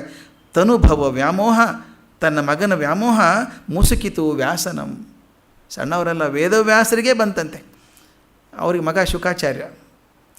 ಮಗು ತಾಯಿ ಗರ್ಭದಾಗಿದ್ದಾಗೆ ಬ್ರಹ್ಮಜ್ಞಾನಿಯಾಗಿದ್ದ ಮನುಷ್ಯ. ಅವನು ಉಪನಯನ ಮಾಡೋದಕ್ಕಿಂತ ಮೊದಲೇ ಮನೆ ಬಿಟ್ಟು ಹೋಗ್ಬಿಟ್ರು. ಶುಕ ಮನೆ ಬಿಟ್ಟು ಹೋಗ್ಬಿಟ್ರು. ವ್ಯಾಸರಂಥ ಹೇಳ್ದಲ್ಲ ಅಸಾಧ್ಯ ಶಕ್ತಿ ಅದು, ಅಂಥ ಜ್ಞಾನಿಗಳು ಅವ್ರಿಗೊಂಥರ ಮನಸ್ಸು ಸಂಕಟಾಗ್ಬಿಡ್ತು. ಅಯ್ಯೋ ಮಗ ಹೋಗ್ಬಿಟ್ನಲ್ಲ, ಉಪನಯನ ಕೂಡ ಮಾಡಲಿಲ್ಲ ಅವನಿಗೆ ಅಂತ ಹುಡ್ಕೊಂಡು ಕಾಡು ಮೇಡುಗಳಲ್ಲಿ ಹೋದ್ರಂತೆ. ಎಲ್ಲಿ ಹೋದ? ಶುಕ ಅಂತ ಕೂಕೊಂಡು ಕಾಡಲ್ಲಿ ಹೋದ್ರಂತೆ. ಎಲ್ಲಿ ಹೋದ್ಯೋ ಬಂದುಬಿಡಪ್ಪ ನೀನು ಅಂತ ಕೇಳ್ತಾ ಇದ್ರಂತೆ. ಕಾಡಲ್ಲಿ ಹೋಗಿ ಶುಕ ಅಂತ ಕೂಗಿದಾಗ ಪ್ರತಿಧ್ವನಿ ಬಂತಂತೆ. ಅವ್ನು ಯಾಕೆ ಕರಿತಿ? ಬ್ರಹ್ಮಜ್ಞಾನಿ ಅವನು ಆಗಲೇ ಆಗಿದ್ದ, ನೀನೇನು ಯಜ್ಞೋಪವೀತ ಹಾಕೋದು ಅವನಿಗೆ ಅಂತ. ನೀನು ಉಪನಯನ ಮಾಡಬೇಕು ಅಂತೀಯಲ್ಲ, ಅವನಾಗಲೇ ಬ್ರಹ್ಮಜ್ಞಾನಿ ಆಗಿದ್ದಾನೆ ಅಂತ ಆಮೇಲೆ ವಾಪಸ್ ಬಂದ್ರಂತೆ. ಹೇಳ್ತಾರೆ ತನುಭವ ವ್ಯಾಮೋಹ ಮುಸುಕಿತು ವ್ಯಾಸನಂ. ವ್ಯಾಸನಿಗೆ ಆಗಿರಬೇಕಾದ್ರೆ ಜನಿಪದುದು ಪ್ರಕೃತಿ ಯಂತ್ರದ ಹೃದಯ ತಲದೋಳು. ಈ ಪ್ರಕೃತಿ ಯಂತ್ರದೊಳಗೆ ನಮ್ಮ ಹೃದಯ ತಳದೊಳಗೆ ಕೂತ್ಕೊಂಡು ಕಲ್ಕತ್ತೆ ನಮ್ಮ. ಕ್ಷಣ ಮಾತ್ರ ಮಾನುವುದು ಕಣ್ಣೀರ ಬರಿಸುವುದು. ಒಂದು ಕ್ಷಣ ಆದರೂ ಕಣ್ಣೀರು ಬರುತ್ತೆ, ಅಂತ ಕಟಕನಿಗಾದರೂ ಕಣ್ಣೀರು ಬರುತ್ತೆ. ಗಣಿಸಬೇಡ ಅದನ್ನು ನೀ ಮಂಕುತಿಮ್ಮ. ಕೃಷ್ಣ ಅರ್ಜುನನಿಗೆ ಹೇಳಿದ ಹಾಗೆ, ಚಿಂತೆ ಹೊಡಿ ನೀನು ಅಂತ ಹೇಳಿದಾಗೆ ಅರ್ಜುನನಿಗೆ ಸಂತೋಷ ಆಯಿತು, ಸಮಾಧಾನ ಆಯಿತು. ಉಗ್ರ ರೂಪ ನೋಡಿ ಗಾಬರಿ ಆಗಿತ್ತಲ್ಲ, ಮಹಾರಾಯ ಉಗ್ರ ರೂಪ ಸಾಕಪ್ಪ, ಇನ್ನು ನೋಡೋಕ್ಕಾಗೋದಿಲ್ಲ, ಮತ್ತು ಮೊದಲಿನ ರೂಪಕ್ಕೆ ಬಾಪ ನೀನು. ಆ ಮೊದಲಿನ ರೂಪ ಇದೆಯಲ್ಲ, ಕಿರೀಟ ಹಾಕ್ಕೊಂಡದ್ದು ನಿನಗೆ, ಆ ರೂಪ ತೋರಿಸು ನನಗೆ, ಅದೇ ಪ್ರಿಯವಾದ ರೂಪ ಅಂತಾನೆ. ಆ ರೂಪ ಬರೋ ಹೊತ್ತಿಗೆ ಅರ್ಜುನನ ವಿನಯ ಯಾವ ಮಟ್ಟಿಗೆ ಬಂದಿದೆ ಅಂದರೆ, ಪಕ್ಕದಲ್ಲಿ ಕುಳಿತವ್ರು ಕೂತಿರ್ತಾರೆ, ಪ್ರವಾಸ ಮಾಡ್ತಿರ್ತೀವಿ, ಯಾರೋ ಅಂದ್ಕೊಂಡಿರ್ತೀವಿ, ತಕ್ಷಣ ಗೊತ್ತಾಗಿ ಕಲ್ಪನೆ ಮಾಡ್ಕೊಳ್ಳಿ, ಕಲ್ಪನೆಗೆ ಏನು ತೊಂದರೆ ಇಲ್ಲ. ಪಕ್ಕದಲ್ಲಿ ಕೂತವರು ರಾಷ್ಟ್ರದ ಪ್ರಧಾನಮಂತ್ರಿಗಳು ಅಂದರೆ ಹೇಗೆ ಅನಿಸುತ್ತೆ? ಯಾವುದೋ ದೊಡ್ಡ ರಾಷ್ಟ್ರ ಪ್ರಧಾನಮಂತ್ರಿಗಳು ತಕ್ಷಣ ಹಿಂಗೆ ಕೂತು, ನಮ್ಮ ಸಾರ್ ಗೊತ್ತಾಗಲಿಲ್ಲ ಸರ್, ತಕ್ಷಣ ವಿನಯ ಬರುತ್ತಲ್ಲ ನಮಗೆ. ಅದು ಅರ್ಜುನನಿಗಾಗ್ಬಿಟ್ಟಿದೆ. ಮಹಾರೂಪ ನೋಡಿದ್ದಾನೆ, ಮತ್ತು ಸಾಮಾನ್ಯ ರೂಪ ಬಂದ ತಕ್ಷಣ ಅವಂದ ಮರಾಯ ನೀನು ಅವತಾರ ತಿಳಿಯಲ್ಲ ನನಗೆ. ಎಷ್ಟು ವಿನಯ ಬಂದ್ಬಿಡ್ತದೆ ಅವನಿಗೆ ಅಂತಂದರೆ, ಸಖೇತಿ ಮತ್ವ ಪ್ರಸಭಂ ಯದುಕ್ತಂ ಹೇ ಕೃಷ್ಣ ಹೇ ಯಾದವ ಹೇ ಸಖೇತಿ ಅಜಾನತ ಮಹಿಮಾ ಅನಂತ ವೇದಂ ಮಯಾ ಪ್ರಮಾದಾತ್ ಪ್ರಣಯೇನ ವಾಪಿ. ಅರ್ಜುನನ ಅಂತಃಕರಣ ಕೆಳಗೆ ಬಂದದ್ದು, ವಿನಯ ಪೂರ್ತಿ ಬಂದದ್ದು ಆಗ್ತಾ ಆಗುವಂಥದ್ದು. ಸಖೇತಿ ಮತ್ವ ಪ್ರಸಭಂ ಯದುಕ್ತಂ. ಕೃಷ್ಣ ನಾವಿಬ್ಬರು ಜೊತೆಗೆ ಆಟ ಆಡಿದವರಪ್ಪ ಸಣ್ಣ ಹುಡುಗರಿದ್ದಾಗ. ಪ್ರೀತಿಯಿಂದ ಕರಿತಿದ್ದೆ, ಸಖ ಅಂತ ಕರಿತಿದ್ದೆ ನಿನಗೆ. ಸಖೇತಿ ಮತ್ವ ಪ್ರಸಭಂ ಯದುಕ್ತಂ. ಹೇ ಕೃಷ್ಣ, ಹೇ ಯಾದವ, ಹೇ ಸಖ. ಕೃಷ್ಣ, ಯಾದವ, ಸಖ, ಬಾರೋ ಬಾರೋ ಅಂತ ಏಕವಚನದಲ್ಲಿ ಕರಿತಾ ಇದ್ದೆ ನಿನಗೆ. ಇಷ್ಟು ದೊಡ್ಡವನು ಅಂತ ಗೊತ್ತಾಗಲಿಲ್ಲ ಮಾರಾಯ ನನಗೆ ಆವಾಗ. ಅದಕ್ಕೆ ಮಯ ಪ್ರಮಾದ ಪ್ರಣಯೇನ ವಾಪಿ, ಆದಂಥ ಅಪರಾಧವನ್ನು ಕ್ಷಮಿಸು ಅಂತ ಕೇಳ್ಕೊತಾನೆ. ಮುಂದೆ ಈತನ ಬೇಡಿಕೆಗೆ ಹೋಗೊಟ್ಟು ಮತ್ತೆ ಕೃಷ್ಣ ಸಣ್ಣ ತನ್ನ ರೂಪಿಗೆ ಬರ್ತಾನೆ. ಎಷ್ಟು ಚೆನ್ನಾಗಿದೆ ಆ ಪದ್ಯ ನೋಡಿ, ಕೊನೆಯ ಪದ್ಯ ಈ ಅಧ್ಯಾಯದ್ದು. ದೃಷ್ಟ್ವೇದಂ ಮಾನುಷಂ ರೂಪಂ ತವ ಸೌಮ್ಯಂ ಜನಾರ್ದನ, ಇದಾನೀಂ ಅಸ್ಮಿ ಸಂವೃತ್ತಃ ಸಚೇತ ಪ್ರಕೃತಿಂಗತಃ. ನಿನ್ನ ಆಕಾರ ನೋಡಿ ಮತ್ತೆ ಆ ಸೌಮ್ಯವಾದ ಆಕಾರ ಬಂತಲ್ಲಪ್ಪ, ಆ ಮನುಷ್ಯ ರೂಪವನ್ನು ನೋಡಿ ನನಗೆ ತುಂಬ ಸಂತೋಷ ಆಗಿದೆ. ಈಗ ನನ್ನ ಮನಸ್ಸು ಸ್ಥಿರವಾಗಿದೆ, ನೀನು ಏನು ಹೇಳಿದರೂ ಮಾಡೋದಕ್ಕೆ ತಯಾರಾಗಿದ್ದೀನಿ ನಾನು ಅಂತ ಮಟ್ಟಕ್ಕೆ ಬಂದ. ಅದನ್ನು ಡಿ ವಿ ಜಿ ಹೇಳ್ತಾರೆ, ನಮ್ಮ ಉದ್ಧಾರ ಆಗಬೇಕಾದ್ರೆ ಭಗವಂತ ಎಷ್ಟು ರೂಪಗಳನ್ನು ತೋರಿಸ್ಬೇಕಾಗ್ತದೆ ಅಂತ. ಅರ್ಜುನನಿಗೆ ತನ್ನ ಸ್ನೇಹದ ರೂಪ ತೋರಿಸಿದ, ತನ್ನ ಅಧಿಕಾರದ ರೂಪ ತೋರಿಸಿದ, ತನ್ನ ವಿಶ್ವರೂಪ ತೋರಿಸಿದ, ಶಾಂತಿ ರೂಪ ತೋರಿಸಿದ, ಎಲ್ಲವನ್ನು ತೋರಿಸಿದ. ಅದಕ್ಕೆ ಡಿ ವಿ ಜಿ ಹೇಳ್ತಾರೆ ಪದ್ಯ 457 457, ಚಾರು ದೃಶ್ಯಂಗಳಿಂ ಪ್ರೀತಿ ಹೃದಯ ವಿಕಾಸ. ಇದು 11ನೇ ಅಧ್ಯಾಯಕ್ಕೆ ಅತ್ಯಂತ ಅದ್ಭುತ ಪದ್ಯ ಇದು. ಚಾರು ದೃಶ್ಯಂಗಳಿಂ ಪ್ರೀತಿ ಹೃದಯ ವಿಕಾಸ, ಕ್ರೂರ ದೌಷ್ಟ್ಯಂಗಳಿಂ ವೀರಾನುಕಂಪ, ಭೈರವಾದ್ಭುತಗಳಿಂ ಮನದ ಅಂತರ್ಮನನ, ದಾರಿ ಉದ್ಧಾರಕಿವು ಮಂಕುತಿಮ್ಮ. ದಾರಿ ಉದ್ಧಾರಕಿವು ಹಾದಿ ಇದ್ದಾವೆ. ಚಾರು ದೃಶ್ಯಂಗಳಿಂ ಪ್ರೀತಿ ಹೃದಯ ವಿಕಾರ. ಅದ್ಭುತವಾದ ಸಂತೋಷ ಸಂಗತಿ ನೋಡಿದಾಗ, ಪ್ರೀತಿಯಾಗುವಂಥ ಘಟನೆಗಳನ್ನು ನೋಡಿದಾಗ ಮನಸ್ಸಿನಲ್ಲಿ ಪ್ರೀತಿ ಹೃದಯ ಉತ್ಪನ್ನ ಆಗುತ್ತೆ, ಬೆಳೀತದೆ. ಕ್ರೂರ ದೌಷ್ಟ್ಯಂಗಳಿಂ ವೀರಾನುಕಂಪ. ಆ ಕ್ರೂರವಾದಂಥದ್ದು ದುಷ್ಟವಾದಂಥ ನೋಡಿದಾಗ ನಮ್ಮ ಮನಸ್ಸಿನಲ್ಲೂ ವೀರಾನುಕಂಪ ಆಗ್ತದೆ, ವೀರ ಅನುಕಂಪ ಆಗ್ತದೆ. ಹೊರಗೆ ನೋಡೋದು ಬೇಡ, ರಿಯಲ್ ಲೈಫ್ ಸಿನಿಮಾದ ಟಿ ವಿ ನೋಡ್ತಿರ್ಬೇಕು ನೀವು. ಕೆಲವರು ಇಬ್ಬರು ಹೊಡೆದಾಡ್ತಿರ್ತಾರೆ, ಹೊಡಿಯವನು ಇವು ಕೂತಾವ್ ನೋಡ್ತಿರ್ತಾರೆ, ಇವರೇನು ಒಳಗೆ ಹೋಗಲ್ಲ ಬಿಡಲ್ಲ. ಅದು ನೋಡ್ತಾ ಅದಕ್ಕೇನು ಹೇಳ್ತಿರ್ತೀನಿ, ಮಕ್ಕಳಿಗೆ ಊಟಕ್ಕೆ ಕೂತಾಗ ಟಿ ವಿ ತೋರಿಸ್ಬೇಡ್ರಿ ಅಂತ ಕೇಳ್ಕೊಳ್ಳೋದು. ಹುಡುಗರು ಹಿಂಗೆ ನೋಡ್ತಿರ್ತಾವೆ, ಟಿ ವಿ ನೋಡಿಕೊಂಡು ಅಲ್ಲಿ ಏನೇನಾಗುತ್ತೋ ಅದನ್ನು ತಿಂತಿರ್ತಾವೆ. ಊಟದ ಜೋಡಿ ಆ ಭಾವನೆಗಳು ಹೋಗ್ತಿರ್ತವೆ. ಅದಕ್ಕೆ ಹೇಳ್ತಾರೆ, ಕ್ರೂರ ದೌಷ್ಟ್ಯಂಗಳಿಂ ವೀರಾನುಕಂಪ, ಭೈರವ ಅದ್ಭುತಗಳಿಂದ ಮೌನದ ಅಂತರ್ಮನನ. ಅದ್ಭುತವಾದಂಥದ್ದು ನೋಡಿದಾಗ ಛೇ ಎಷ್ಟು ಅದ್ಭುತ ಇದೆಯಪ್ಪ ಜಗತ್ತು ಅಂತ ಮನಸ್ಸು ಅಂತರ್ಮುಖಿಯಾಗಿ ಮನನ ಮಾಡೋಕ್ಕೆ ಶುರು ಆಗುತ್ತೆ. ನಾನು ಯಾವಾಗಲೂ ಹೇಳ್ತಿರ್ತೀನಿ, ನಾವು ಎಷ್ಟು ಸಣ್ಣವರು ಅಂತ ಗೊತ್ತಾಗಬೇಕಾದ್ರೆ ಹಿಮಾಲಯಕ್ಕೆ ಹೋಗಬೇಕು. ಅದ್ರ ಮುಂದೆ ನಿಂತ್ಕೊಂಡಾಗ ಅನ್ಸುತ್ತೆ ಎಷ್ಟು ಸಣ್ಣವರೆಲ್ಲ ನಾವು ಅಂತ ಅನಿಸುತ್ತೆ. ಅದಕ್ಕೆ ಹೇಳ್ತಾರೆ, ಭೈರವ ಅದ್ಭುತಗಳನ್ನು ನೋಡಿದಾಗ ಮೌನದ ಅಂತರ್ಮನನ, ಮನಸ್ಸಲ್ಲಿ ಇಂಟ್ರಾಸ್ಪೆಕ್ಷನ್ ಆಗ್ತದೆ. ದಾರಿ ಉದ್ಧಾರಕಿವು ಮಂಕುತಿಮ್ಮ, ನಮ್ಮ ಉದ್ಧಾರಕಿವೇ ದಾರಿಗಳು. ಆದ್ದರಿಂದ ಈ 11ನೇ ಅಧ್ಯಾಯದ ಹಿಂದೆ ಒಂದು ಬಹಳ ಮುಖ್ಯ ಸಂದೇಶ ಇದೆ. ವಿಶ್ವದ ಹಿಂದೆ ಒಂದು ವಿಶ್ವಾತೀತವಾದಂಥ ಶಕ್ತಿ ಇದೆ. ವಿಶ್ವಕ್ಕೆ ರೂಪ ಇರೋದರಿಂದ ಕಣ್ಣಿಗೆ ಕಾಣಿಸುತ್ತೆ, ಆದರೆ ವಿಶ್ವಾತೀತವಾದದ್ದು ರೂಪ ಇಲ್ಲದಿರೋದ್ರಿಂದ ಕಣ್ಣಿಗೆ ಕಾಣಿಸೋದಿಲ್ಲ. ಅದನ್ನು ಅನುಭವದಿಂದ ಮಾತ್ರ ಪಡಿಬೇಕು, ದರ್ಶನಕ್ಕೆ ಅಸಾಧ್ಯವಾದದ್ದು. ಮನಸ್ಸು ಬುದ್ಧಿಗಳಿಗೆ ಸಾಧ್ಯ ಆಗುವಂಥದ್ದು ಆಕೃತಿ ಮಾತ್ರ. ಆದರೆ ಆಕೃತಿಯನ್ನು ನಂಬಿಕೊಂಡು ಇರಬಾರ್ದು ಅಂತ ಭಾಳ ಚೆನ್ನಾಗಿರೋ ಮಾತು. ನಮಗೆ ಕಾಣಿಸೋದು ಆಕೃತಿ, ಆಕೃತಿಯಲ್ಲಿ ನಿಲ್ಲದೇನೆ ಆಕೃತಿಯನ್ನು ದಾಟಿ ನಿರಾಕೃತಿ ಕಡೆಗೆ ಹೋಗಬೇಕು ಅನ್ನುವಂಥದ್ದು ಈ 11ನೇ ಅಧ್ಯಾಯದ ಸಂದೇಶ. ಅದು ಸಾಧಕನ ದಾರಿ ಅಂತ ಕೃಷ್ಣ ಹೇಳ್ತಾನೆ. ಈ 4 ದಿವಸ ತಾಳ್ಮೆಯಿಂದ ಕೇಳಿದ್ದಕ್ಕೆ ತಮ್ಮೆಲ್ಲರಿಗೂ ನಮಸ್ಕಾರಗಳನ್ನು ಸಲ್ಲಿಸ್ತೇನೆ.